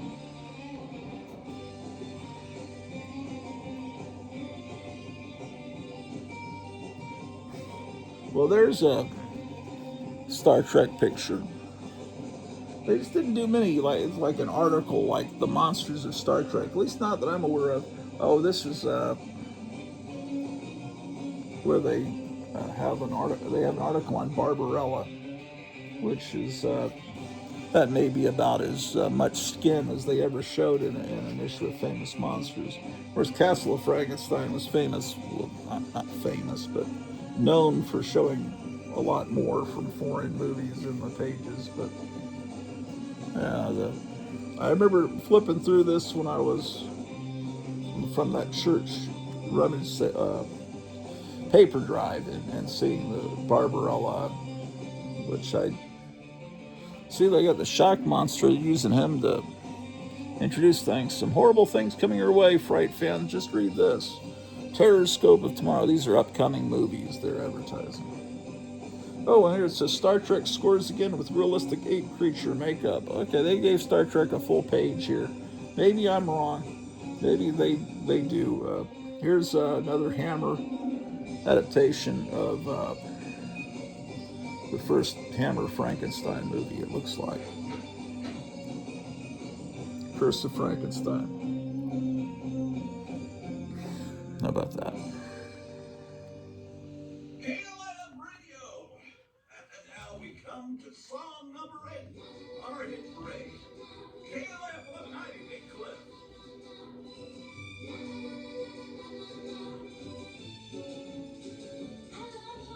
Here's Boris Karloff having his Fu Manchu makeup put on by the... You don't see pictures like that in any other of these monster magazines. Forrest J. Ackerman just had all of these stills. This one, I typed in the word, somehow I typed in the word again. Was it? No, it wasn't this one. Nah, never mind. Don't listen to me.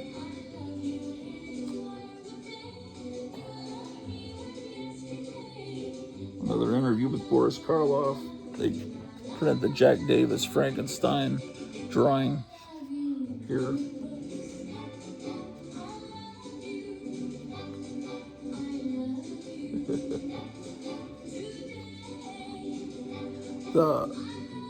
The Aurora kit of the Hunchback of Notre Dame doesn't really look like any one of these 3. It's him on this wheel, but it looks, the model kit looks like somewhere in between all three of these actors.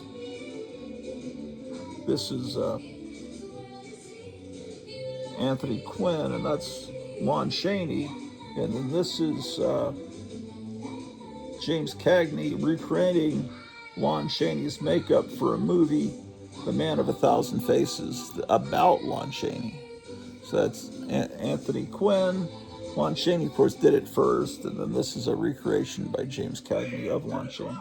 So anyway, you know all that. We're counting down to number 1 here on the Grottu Orloff hit parade on By this point, Erie has 15 issues out, and they never show issue 1. Here's number 7. So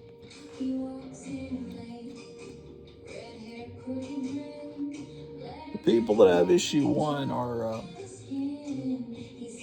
are wealthy, you know, or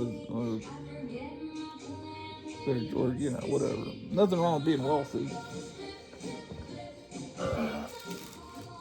And there are people that have made bootleg versions. Even in these old issues, there's articles, there's full-page things about there. People are bootlegging Erie number 1, and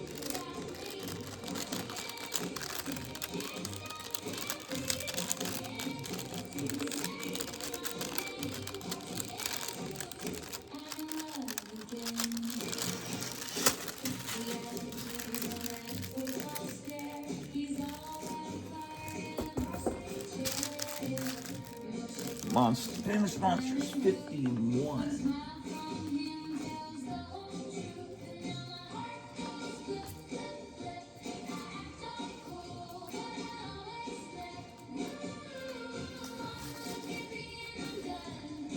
I don't have 52, but I have 53. From War of the Colossal Beast.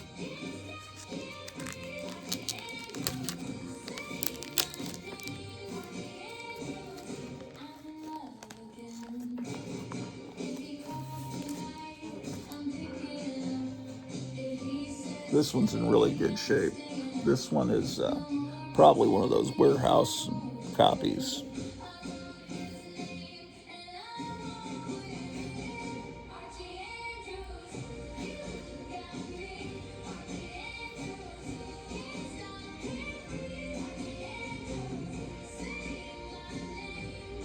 There's Felix Manuel of Puerto Rico and Richard Majiga, Richard Bauman.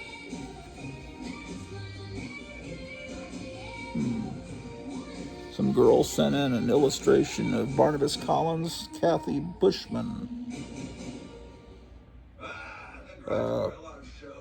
They would say their name and what city and state they're from, but they don't give their street address.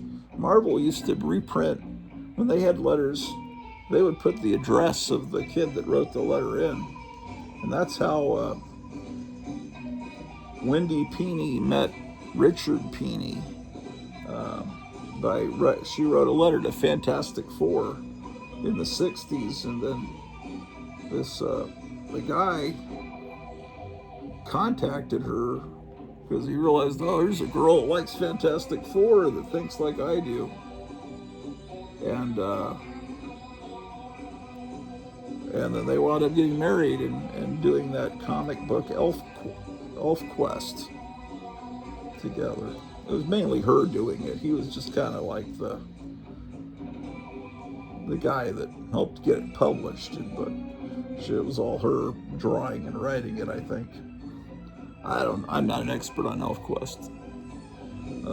I think my wife just sent me a text message. I better go help her out.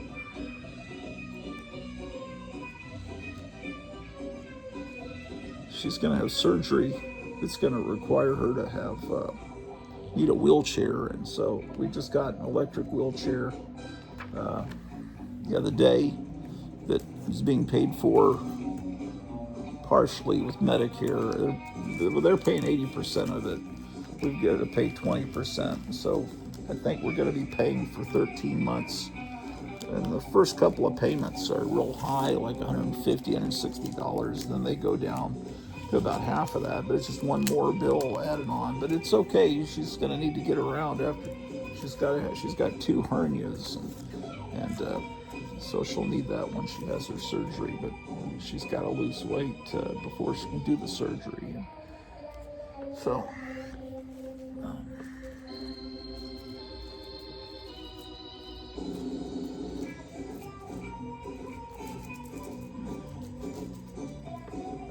I have multiple copies of that issue. 1, 2, 3 copies of that issue. The one we'll see after this brief commercial is issue 54. We're almost halfway through this box. It's only taken about a month. All right, I'll see you in a minute. When I was a boy, I read Famous Monsters and really loved Mad. Oh shit, it was so funny. Grottu brings back so many memories. He really does. I really feel that all true Americans should subscribe to the Grottu Orloff channel. It don't cost nothing. Do it today, dummies. All right, so we're back. This is an immunity cayenne shot. Apple, ginger, lemon, cayenne from Hi, Factor. I'm Pam Dauber.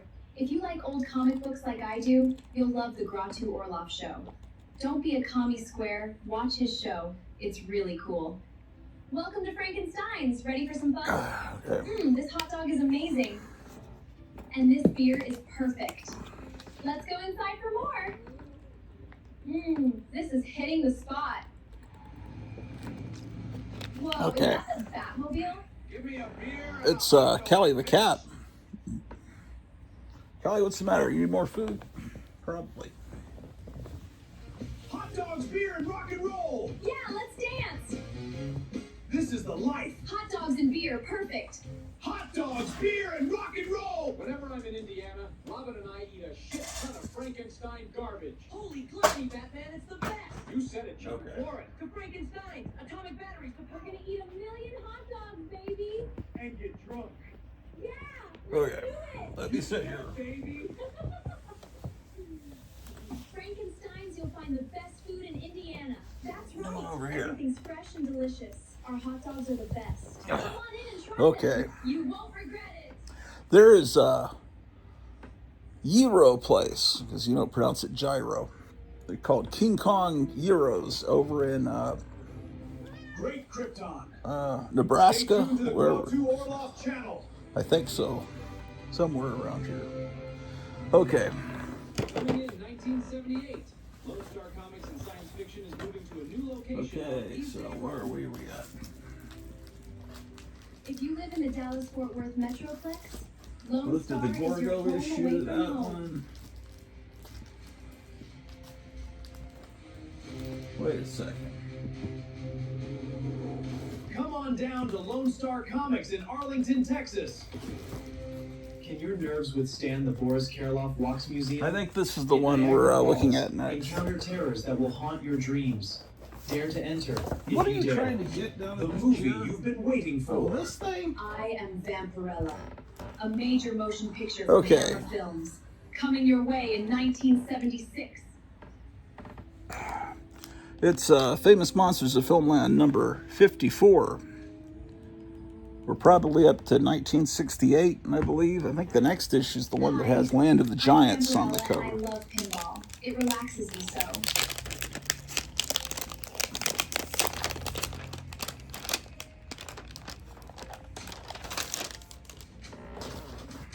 I love the Hotel Orloff. We love the Grottu Orloff show. He's groovy. Okay, so We love you. we are in actually March of '69. The most popular records in the United Jack States. Davis. Here's Grottu Orloff. Yes, Grottu Orloff, the sensation sweeping the nation. And now the top 40 records in the United States. It's a Grottu picture you Orloff, see on the American internet a top lot. 40. Let's get Lon this party Chaney Jr. started. relaxing his head on a dog. Well, there's a Land of the Giants picture. Take that, you villainous wall. If that Cyclops drops that stone, the Space Family Robinson will really be stoned out of their minds. Okay, so there's Forrest Jacobin trying to be hip and with it with a little drug reference. Of course, there's a model kit of this with the chariot and Cyclops.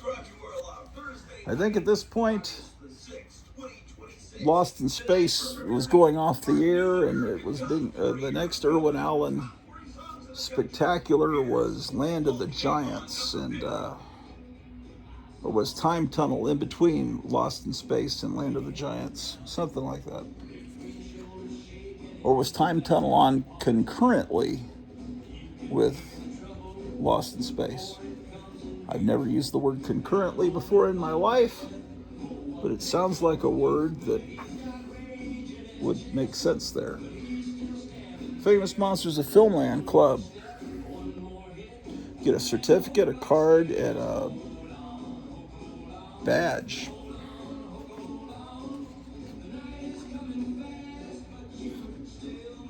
Dr. Jekyll and Mr. Hyde. That's what I felt like I was when I was drinking this healthy shot. But I was just thinking, I feel like Jekyll and Hyde. My wife provides me with stuff that she takes too that's supposed to make us healthier.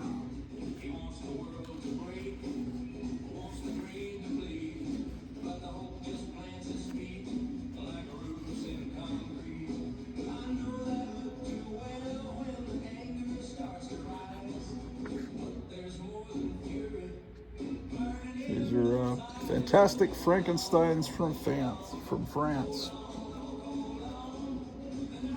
I think these are little miniatures.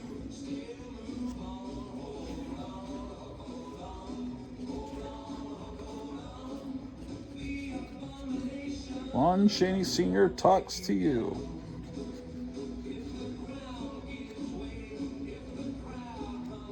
Articles about the immortal Lon are many. Articles by him, few. We take pride and pleasure in printing for you from 40 years ago an actual article by the greatest makeup man who ever lived and why I prefer grotesque characters in his own words. Well, that's cool. From Ackerman's archives, he's able to reprint an old article actually written by him.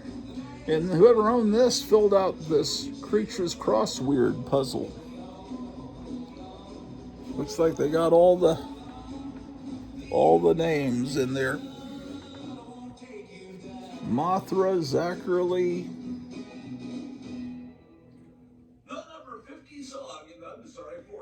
He didn't get that one right. This one going down, he put Crezomi. Oh, yeah, that should be creature, but he spelled it Crezomie. These letters are wrong. It's all right. I forgive him.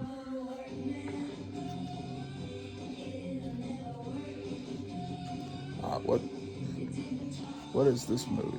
Oh, it's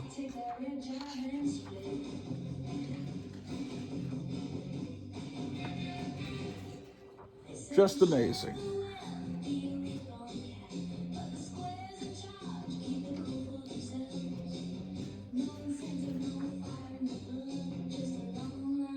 Oh, this is Don Post Studios. Don Post Studios made a giant King Kong.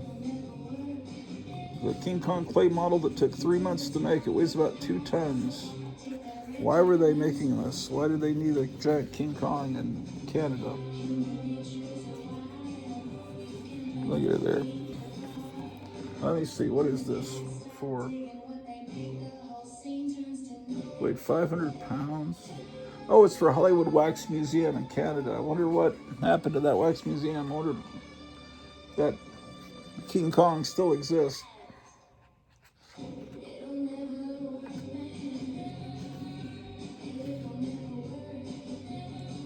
These are reprints of EC stories. We've got Vault of Horror and Tales from the Crypt. And then these two are don't have EC titles. It's Tales of the Incredible and Autumn People, and they're both Ray Bradbury. Well, no. Tales of the Incredible is just science fiction stuff from Weird Fantasy and Weird Science.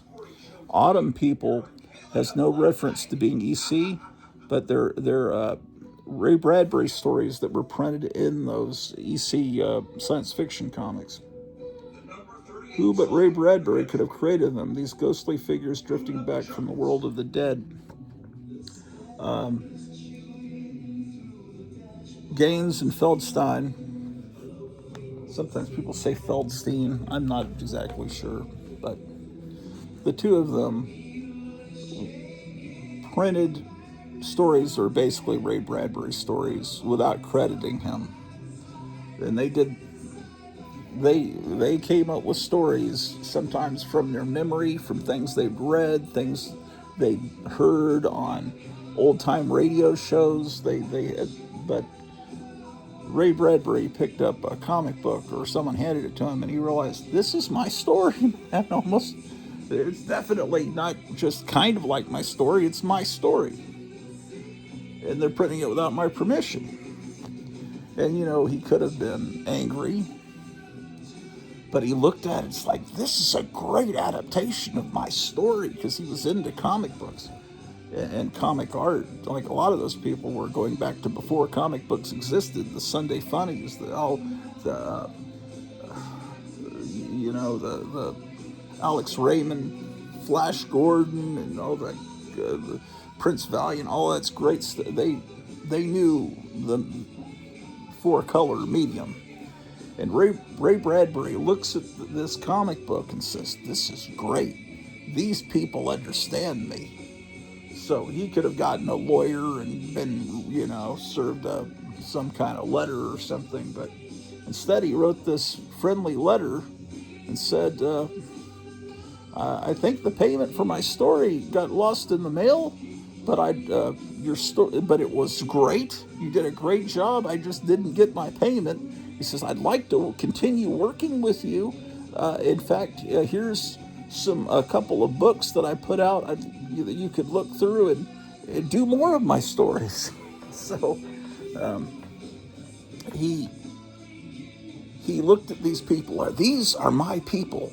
These should be my friends. I want to work with these people. But first I've got to establish that they've got to pay me. So they never admitted to stealing, but they sent him the check. And then after that, they started printing Ray Bradbury stories pretty regularly, and they would put Ray Bradbury's name on the cover. This issue contains stories by the great Ray Bradbury, who was kind of just starting then in the early 50s, but was a known name. And then at a certain point, then Ray Bradbury always loved it. I think the literary circles that he hung out with, he didn't want to have his name on the cover of comic books. So maybe someone, his agent or something, said, pull back from that. He didn't do it in a mean way, but they kind of stopped doing his stories at a certain point. But he always remained a huge fan of EC Comics and loved those guys. But in fact, here in the late 60s, they put out this book reprinting the stories that were done in EC Comics, at those science fiction comics that EC put out were just the greatest. They really were. That was really a lot of people, and I tend to agree, think that's what EC did best, was their science fiction. Oh, and Mad, of course, That's how the Hulk should look to me. That's the way that Kirby drew him, with the flat head and basically Frankenstein. Yeah, so yeah, literally. I was trying to think. I was going to write down all the things that people say a lot now. Moving forward, let's see, moving forward. I don't know if people use that as much as they used to. Moving forward, having said that being said, literally, things like that, or these people, or I just can't, literally, I just can't. Okay, 54.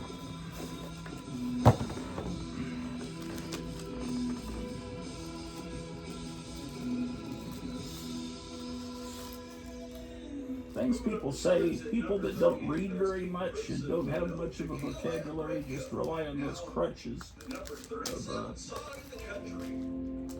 or the worst is, so yeah, so yeah, so yeah, so yeah.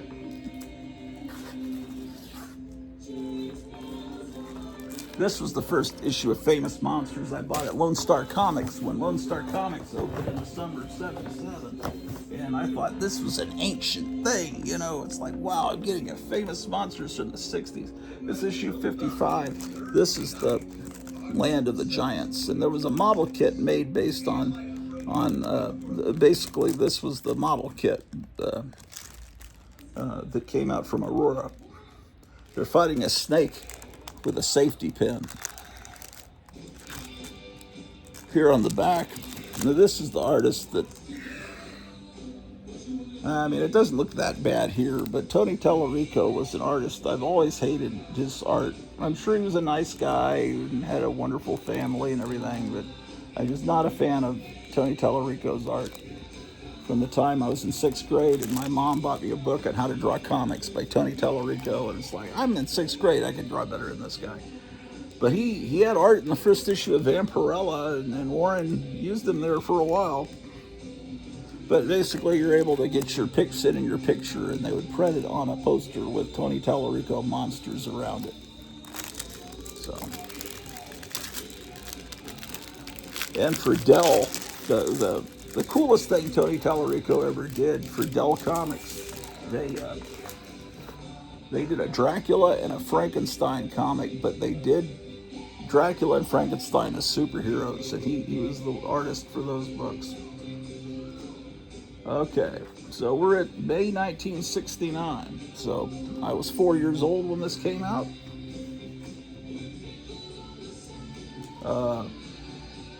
That was about the time we were moving to Germany. We lived in Landstuhl, and we lived in Heidelberg. For 3 years, we were living in Germany from 1969 to 1972. My dad was in the Army. And so this may have been the book that was on the stands when we got on that plane and left San Antonio going to Germany. And I went to kindergarten and first grade in Germany. That first year I was before school. So I would watch Sesame Street.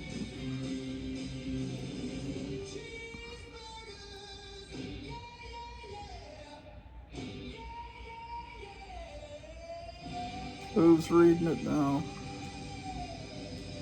You got Lois Edmonds and you've got Eugene Ellis. What are you up to down there?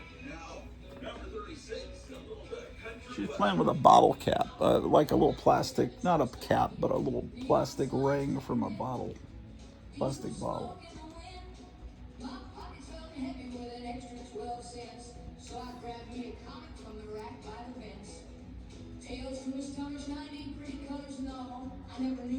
Movie creation of the humanoids. Oh, Jack Pierce passed away. That's what this article's about. Whereas Jack Pierce, I don't think he would be a known name now if not for Famous Monsters of Filmland. I mean, he may not be a known name to the average person that listens to Taylor Swift, but anybody that ever grew up reading these magazines knows Jack Pierce's name. What is it, Callie? What do you need now?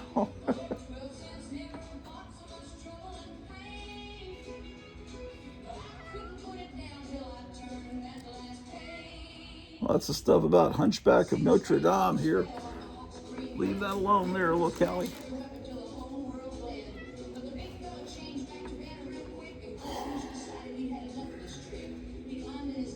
Maybe we should go up to 1970 today, and then in the next episode start doing the 1970s of Famous Monsters of Filmland. It wouldn't last long into the 80s, but it was around all through the 70s. What weakened Famous Monsters of Filmland was Star Wars being released, and then it kind of became a Star Wars magazine, and the classic monsters were kind of squeezed out. And there were so many magazines coming out covering Star Wars, and a lot of those had color. insides. They're famous monsters, and they have just become antiquated to those people. Okay.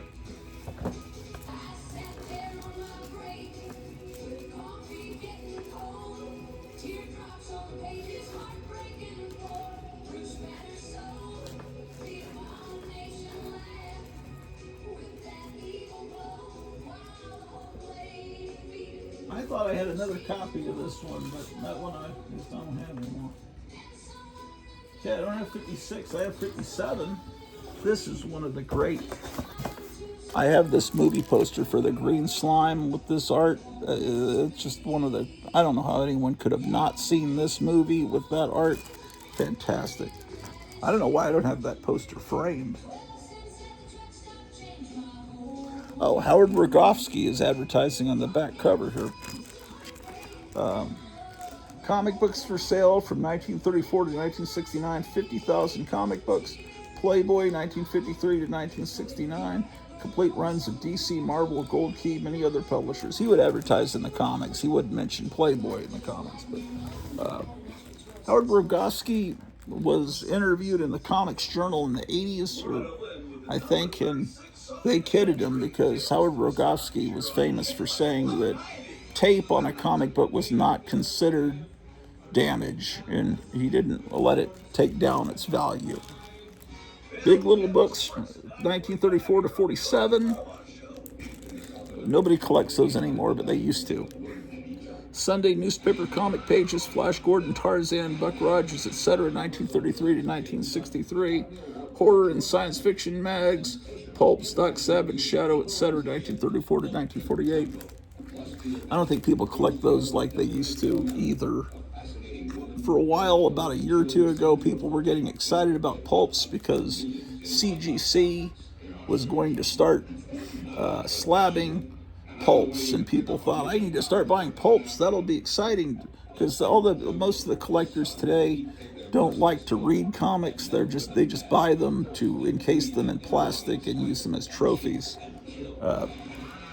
Comic book collectors today, a lot of them to me are like hunters that just go out and hunt only to put a head of a deer or whatever animal up on their wall as a trophy, but they don't actually eat the animal or make a coat out of it. You know, if you're actually someone that is hunting for food or whatever other reason, that makes sense, you know.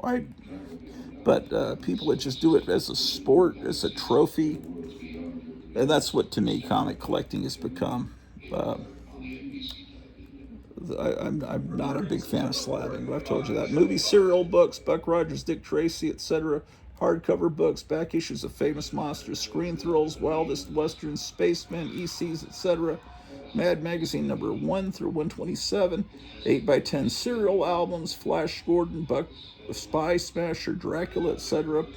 8x10 photos, Star Trek, Superman, the TV, Avengers, Batman, etc. Original artwork. See, they got to explain. They're talking about the British TV series, The Avengers, not the comic book. Anyway. And then these are the novels. There were a lot of paperbacks that came out for Dark Shadows. That was a really popular soap opera. A horror soap opera that involved vampires and witches and Frankenstein monster and Lovecraftian stuff and time travel, and they even went to hell and went up a couple for a while. Not like General Hospital. It wasn't Luke and Laura. It was something else, man. Yeah, I love Dark Shadows. Cool show.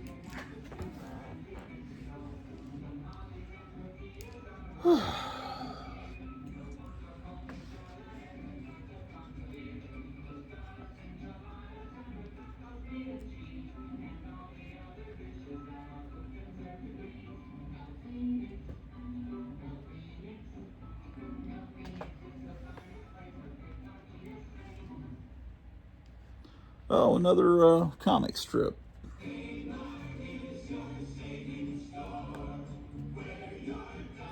The art's quite well done in these.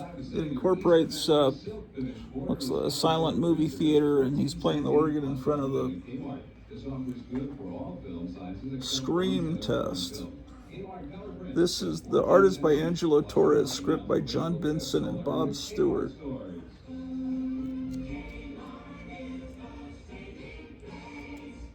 Yeah, I think it would be good if someone put together all the comics that appeared in Famous Monsters of Filmland. I completely forget that Famous Monsters used to do a comic story occasionally at this time period. And here's some monster horror scope. This is something they didn't do very often. So,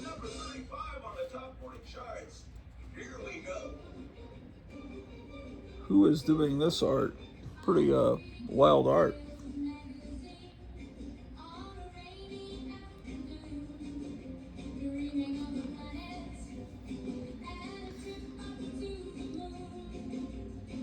Harryhausen's newest to be called The Valley of Guanji. Little monster laughs.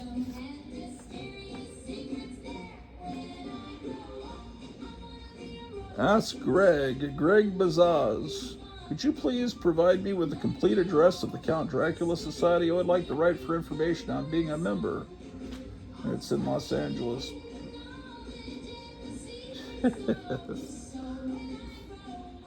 Now you can just Google that.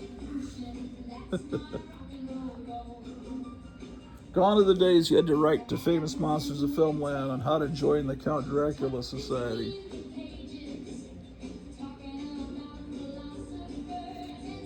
Ooh, Famous Monsters 1970 Fear Book. Now that picture there of that bad scientist is from the house on Bear Mountain, I believe, which is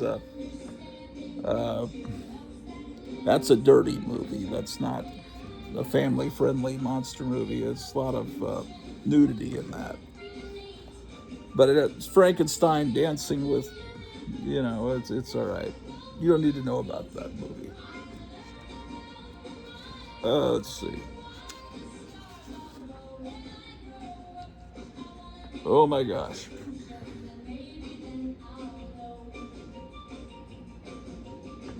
Yeah, this one they just use the actual poster art. They don't repaint it. There's no point in trying to recreate that. Vic Lavati is the artist of this green slime. That's issue 57. I think around this time I become aware of Famous Monsters of Filmland. I see it on the newsstand. I start to ask my mom, can I buy that? And she starts to say no. So I understand, my mom forbid me, for the most part, to buy this magazine, Mad Magazine. She usually didn't let me buy. She didn't like me watching The Three Stooges. What are the other things that were forbidden from me? And Dennis the Menace. She thought that I would pick up his bad grammar if I read that comic book. So the things that she forbid me have become lifelong obsessions. Right, Small Cat?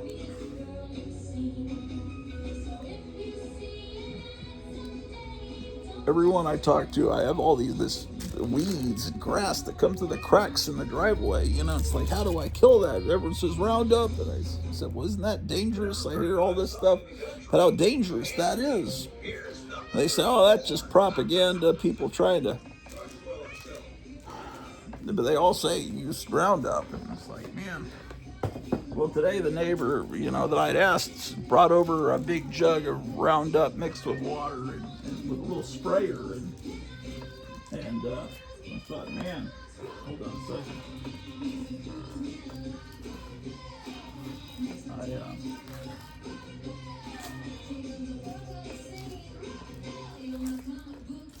And of course I think, well, that stuff's gonna kill me.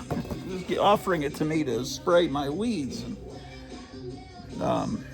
And I thought, what about the cats that roam the neighborhood? What if they drink out of a puddle and there's some Roundup? Because that's all I hear is about how incredibly dangerous that stuff is from Monsanto or whatever horrible company makes it. And multiple people told me, don't worry about it. And so I had to get out there, and then I sprayed where the grass is coming up. And then I immediately come in and take a real long shower and throw all my clothes and my shoes even into the clothes washer to cleanse them.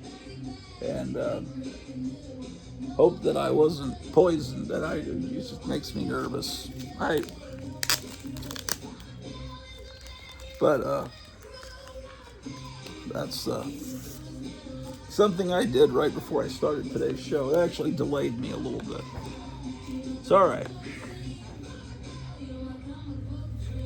Yeah, this is issue 58. And it's from October of 1969. It's Basil Gogo's painting on the cover.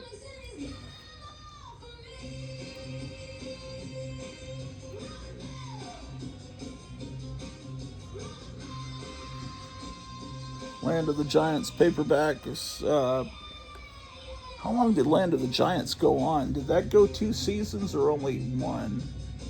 It's a fun show. It was a little confusing to me when I first started seeing it as a kid, but I realized, okay, that they're not on Earth. They're on an alternate Earth. It's a lot like Earth, but everyone's a giant. So they didn't shrink. They're on a planet where everyone's a giant, but it's like Earth, but it's got a fascist government, like it's real authoritarian. So it's like an alternate Earth where people are giant and they're a bunch of commie, socialist types. Here's the 2-page spread ad for the new magazine Vampirella. Hi there, welcome to the coolest girl meets ghoul mag on the market. My name's Vampirella.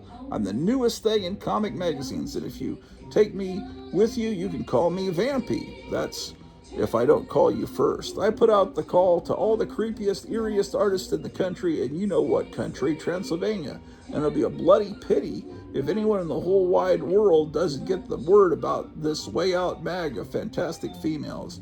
My amazing adventures explode here exclusively every issue, and in addition, you get half a dozen other sock-it-to-you shockers for gals and guys who are wise to the best in bewitching comics. What more do you want? Blood? You got it. Get Vampirella magazine. It says, check your heartbeat before reading the magazine, and if it hasn't risen 100 beats per minute by the time you lay the issue down, if you can lay it down, you need a transplant and we will give you one free. Just tear off the top of your head and mail it to me, Vampirella, care of the Ghost Office, and if you're my kind of bird or boyfriend, you'll lose your mind over me anyway. So look, read, gasp, shiver over this first collector's edition to make absolutely certain you don't miss one swingle issue. That's a swinging single issue of the world's newest and grooviest comic magazine. Fill out the subscription form the way Vampirella fills out her form and rush it in yesterday. Tomorrow may be too late. Only $3 buys you the next 6 nerve-wracking issues of Vampirella. I enclose $3 for the next 6 blood-curdling, clot-off-the-press issues of the new Vampirella magazine. That screaming sound will be my cheap friends groaning with envy each time the postman arrives with the latest exciting issue. Your copies will be mailed in a sturdy envelope for collector's condition. How about that? The premiere of Vampirella.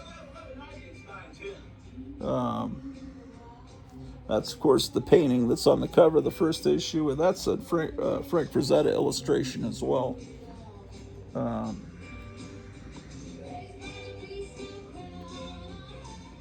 about that?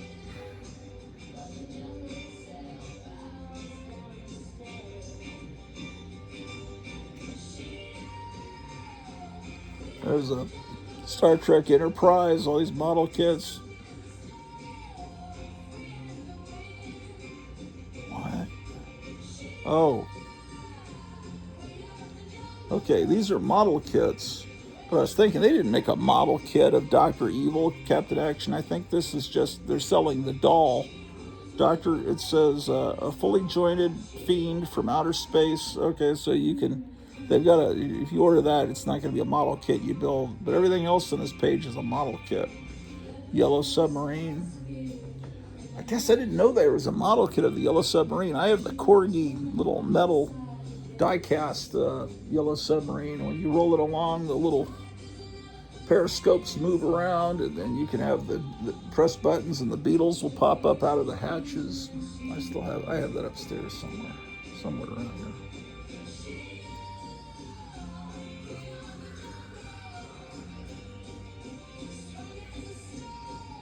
Rowan and Martin of Laugh-In have done a horror movie.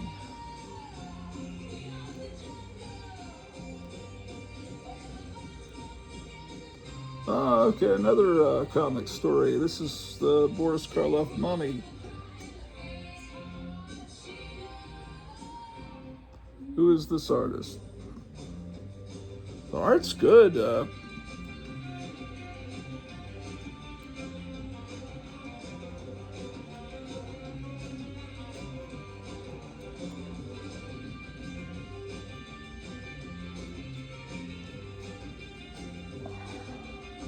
Life story of Lionel Atwill.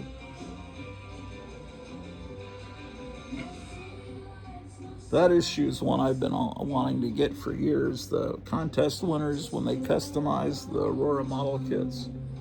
There's pictures of how kids customized them.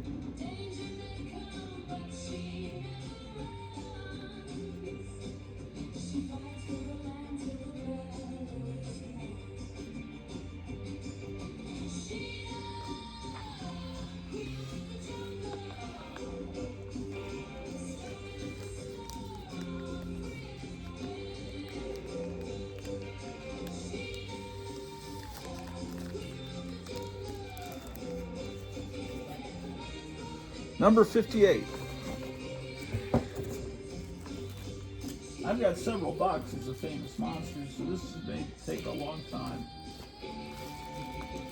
I don't have 59, so number 60 is definitely going to be in the beginning of the 1970s. So this is almost certainly one that I would have seen at the little bookstore on the base there, and probably still living in Landstuhl. Yeah, Landstuhl at this time. I don't know how long we lived in Landstuhl before we moved to Heidelberg. My father was like a hospital administrator. He ran the hospital. This one's in great shape. It's a Basil Gogos painting. Let's see, what is the date on this? Oh man. Look at all these packages that Forrest J. Ackerman has to open.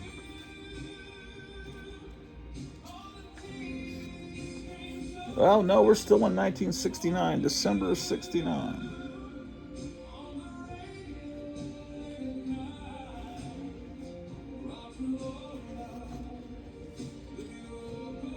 The last issue of the 60s. White Zombie.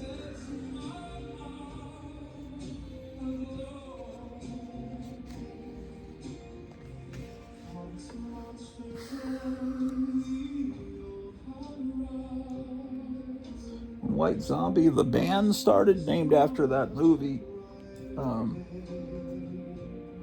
They weren't very big, and when they came through town, they'd sleep on the living room floor of this girl I was dating at the time, and I never met them, but she told me that you would really love Rob Zombie. He's like someone that you would have grown up with. He's just like you, and I thought, well, that's cool. And then before, later, she was saying, he's not that. I guess it started to go to his head. And she said the really cool person is the guitar, I think her name is Sean Yasol. She's cool. I guess she didn't let the fame go to her head. I think she split from, White Zombie stopped being a band, and it just became Rob Zombie. And I think she formed a band called Famous Monsters, where it was an all-girl band called Famous Monsters, and they kind of dressed like vampire girls with masks on. with, like cat, just the, mask, like Lone Ranger kind of mask. Anyway, I've seen like MTV showing inside Rob Zombie's house, and that seemed cool and everything, but I've been really let down by Rob Zombie's movies that he's directed. He's not, I don't know, that Monsters movie. You would have, he just, I don't want to see the origin of the monsters. I don't, it was, it didn't work for me. Some people love it, but I could see what he was kind of doing. I could see that he was lighting the movie to look like these Basil Gogos paintings with all this bright colors. I understood everything he was doing, but here's the sin: it wasn't funny. The Munsters was funny, man. You can never recreate the Munsters. And I understand the guy that played Grandpa. He's a huge.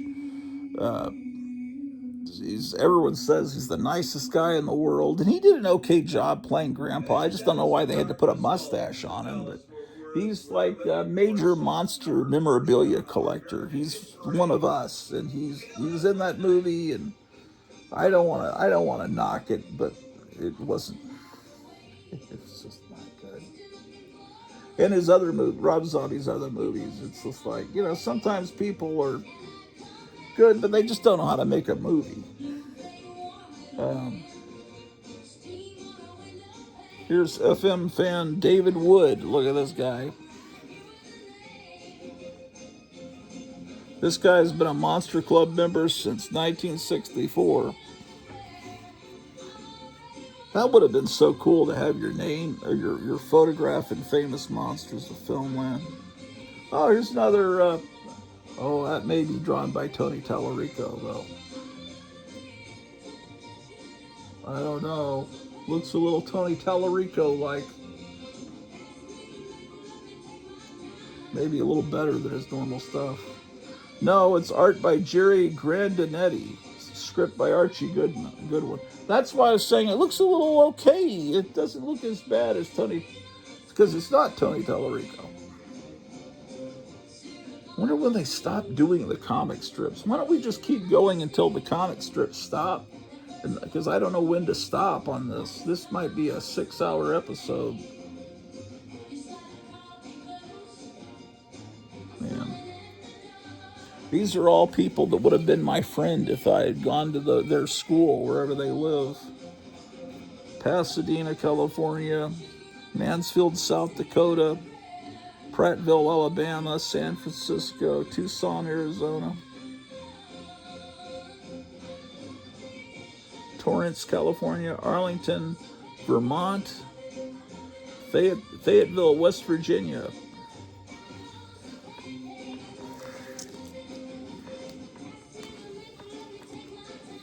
I wanted to move to West Virginia. It's such a beautiful place, and I always loved that John Denver song. I don't think that's a reason to move to a place, but a lot of people hate that song.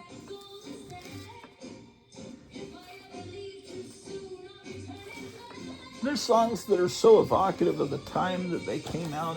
Like I like the song "Afternoon Delight" by the Starland Vocal Band. That's embarrassing, but I can't help it. I like, another song I like that's embarrassing to admit is "You Make Me Feel Like Dancing" by Leo Sayer, and "Dancing Machine" by was that Michael Jackson or was that the Jacksons? Or was it still, they weren't still called the Jackson 5 at that point. Oh, there's songs that are terrible, but I like. I guess they're not terrible, because if they were they're not terrible. People tell me that they're terrible. A lot of people hate the Carpenters. I love the Carpenters. Put down in the comments below songs that you like that society says you shouldn't like.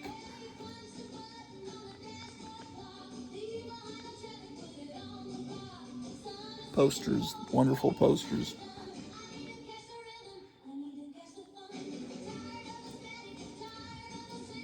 Let's see if there's a comic story in this one. Oh, there's no comic story in this one. How about that? But they might come back.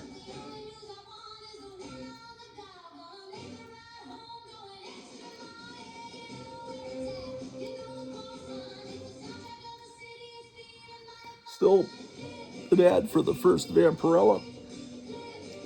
Oh, at this point, there's issue 1 and issue 2 you can get.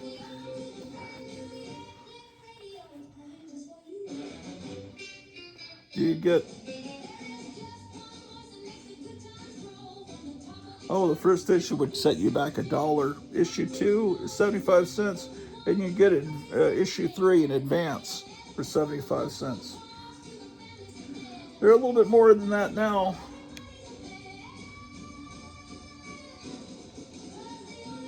Here's this kid. He's reading issue 4 before, after. Now at age 16, he's reading issue 56. Grew up with famous monsters. Sword and the Dragon's a great movie.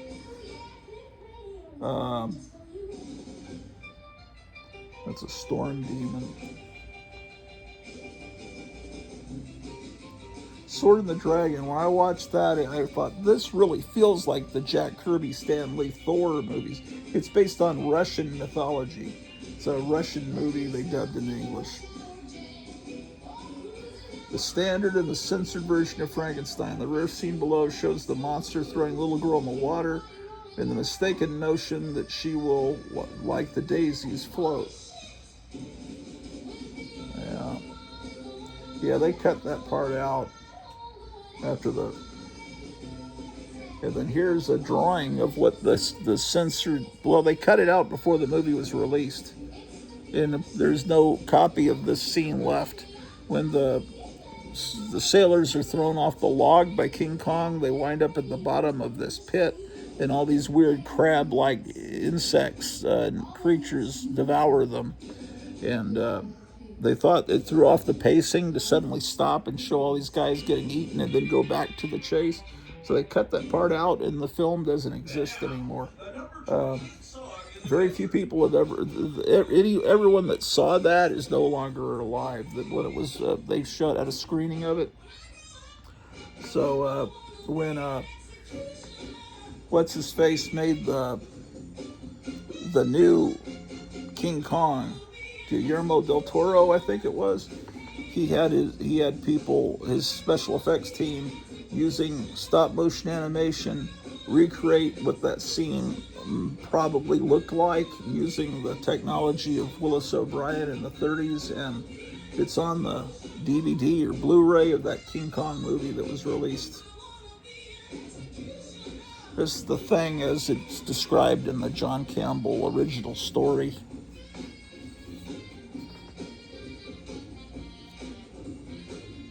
A three-eyed, 4-foot, squat, compact alien of malevolence incarnate.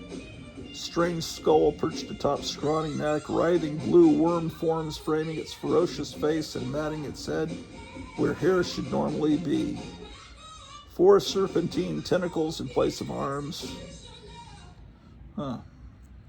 Ah, yes, the number 28 song in the country. KLF 1190. Well, let's look at 2 more. I don't ever know when to stop doing these. January 1970. I said I'd stop with the 70s. How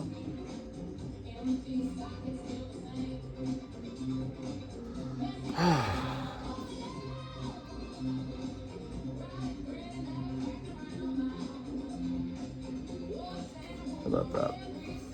This is Mark of the Vampire issue. I didn't even show you the cover, did I? 61. This one didn't have a bag and board.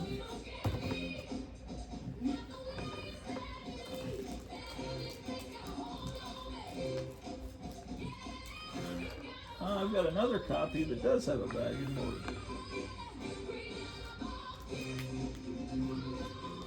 Here's 62. Does this one have a comic story? Maybe they stopped doing the comic stories when the 70s came along.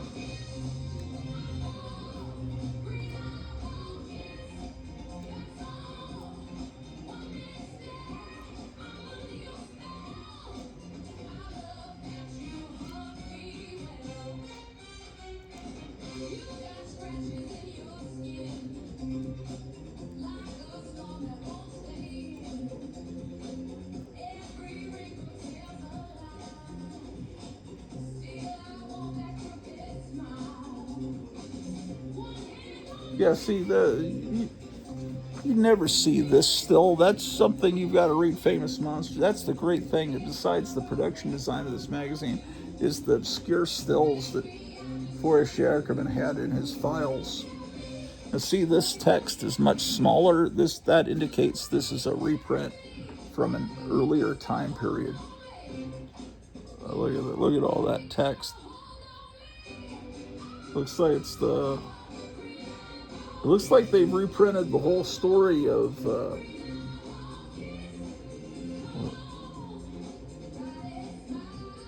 Yeah, this may be the entire text of the story that the thing from another world was based on. Because Famous Monsters is not actually a fiction magazine, and a full-length presentation of the story of the thing would leave very little room for anything else in an issue, we've done the next best thing by carefully editing the masterpiece without sacrificing any of its excitement. Okay, it's an edited version of the original story. Okay, so this is says you might have creepies and Eries piled to the ceiling. You might even have the issue #1 of the Gypsy Gazette. But your collection is no fun at all without Vampirella. Get with it. See the first 2 issues now while it's still easy. Sorry, get the first 2 issues. Just mail this coupon.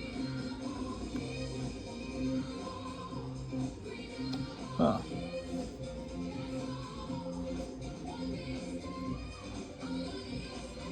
Part 2 of The Mark of the Vampire. I forgot there was a Perry Rhodan movie. I never saw. Even as a kid, these Perry Rhodan books would be all over the bookstore, and there was tons of them. And I think it's a German.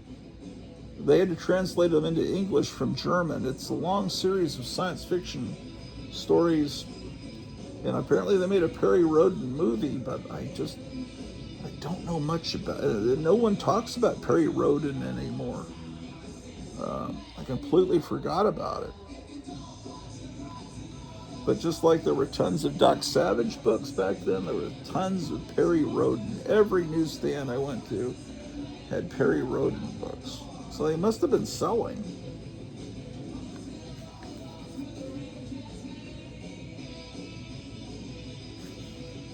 '62.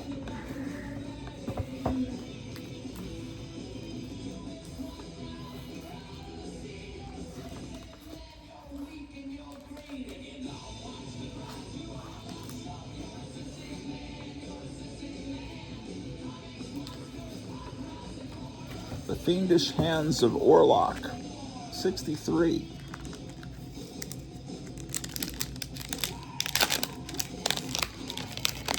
Plus the tape just breaks. This one's in a Duncanville Books would put their, when you bought something there, maybe they still do it, they had it in this thick, I guess it's Mylar. They used the best supplies for the books that they sold.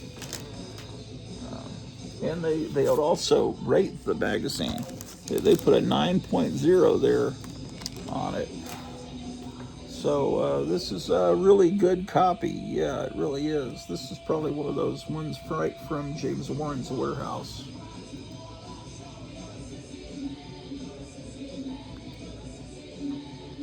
All right. Here's Vampirella. They're continuing to promote the new magazine. Now it's time for the number 25 song in the country on KLM 1190, America's Top 40.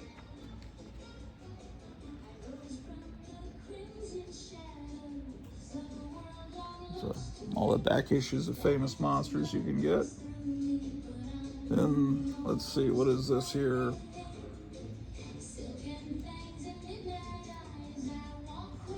The Many Hands of Orloff. Like,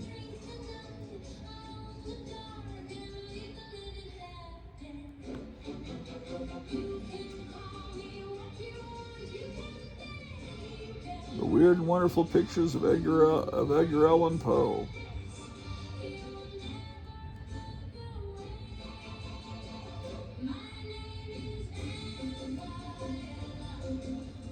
The Prehistoric Story Part 2.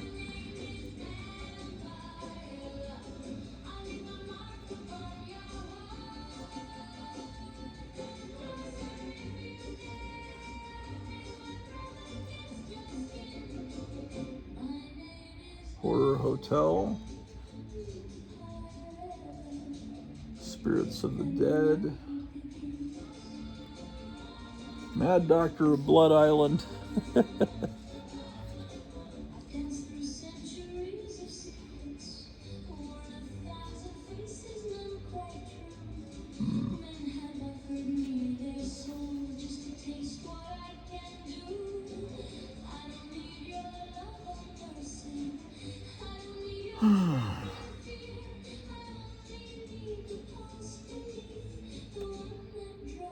How about that? March of 1970.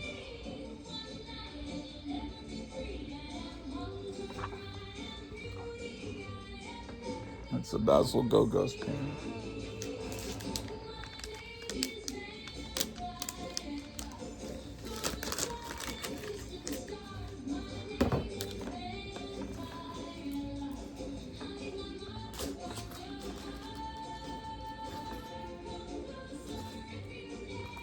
Now, 64 is not as in good a shape, is it?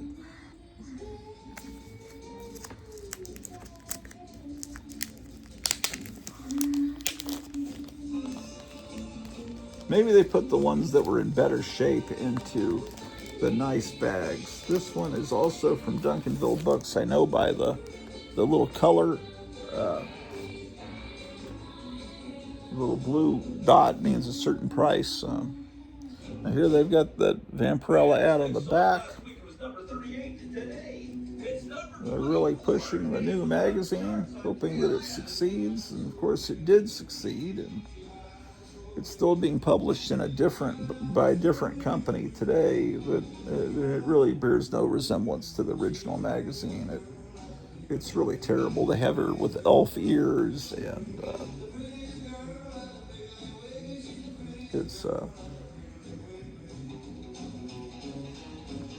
it's terrible.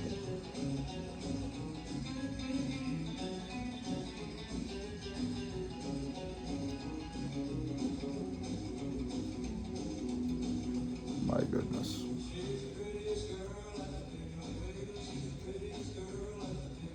I've got to be able to remember for the next issue, so for the next episode to know when to start with. So if I get up to 64, I'll start with. It's a whole article on Destroy All Monsters. If I'll remember, I was born in 1965, so I'll start with issue 65. That maybe it'll help me remember. Ooh, Star Trek. Proving me wrong. I always said they never covered Star Trek until the movie came out in the late 70s, but here they've got the whole article on Star Trek movie monsters or weird aliens. Look at that. There's the Salt Vampire, from the original pilot. What are they called? The Telosians.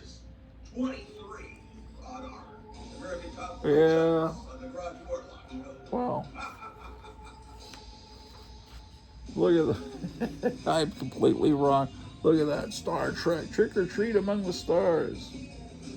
Star Trek shall not die. Save Star Trek was the battle cry of hundreds of thousands of fanatic fans of the weekly spatial TV treat that captured more imaginations than any monster ever captured maidens. The hue and cry of Trekkies kept Star Trek on the air longer than any adult space program before. Space Nicks could not get enough of intrepid Captain Kirk, imperturbable Mr. Spock, and the incredible, far-flung, star-sung adventures of the invincible ship Enterprise. Blah, blah, blah, blah, blah.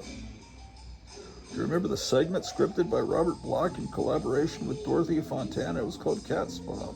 We retell it for you here in textbook form. Oh, okay. So they're telling you what happens in that episode.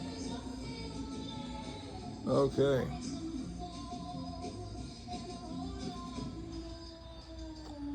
Yeah, buddy. Yeah, buddy.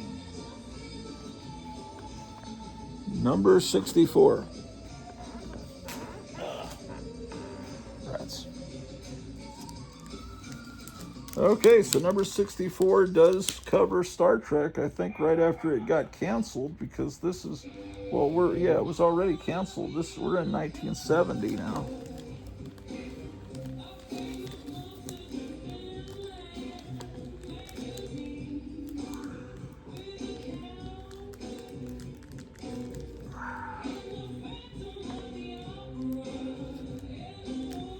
Come on, man. There we go.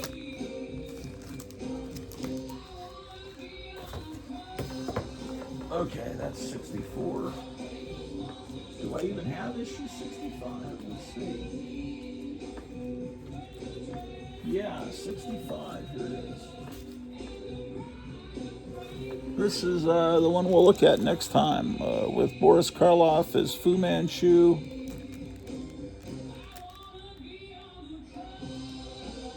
All right.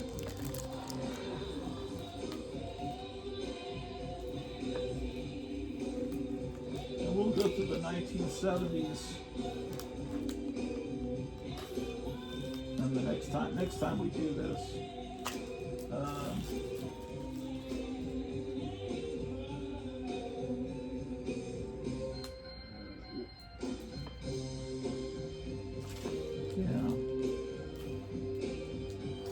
Yeah, we'll do that next time.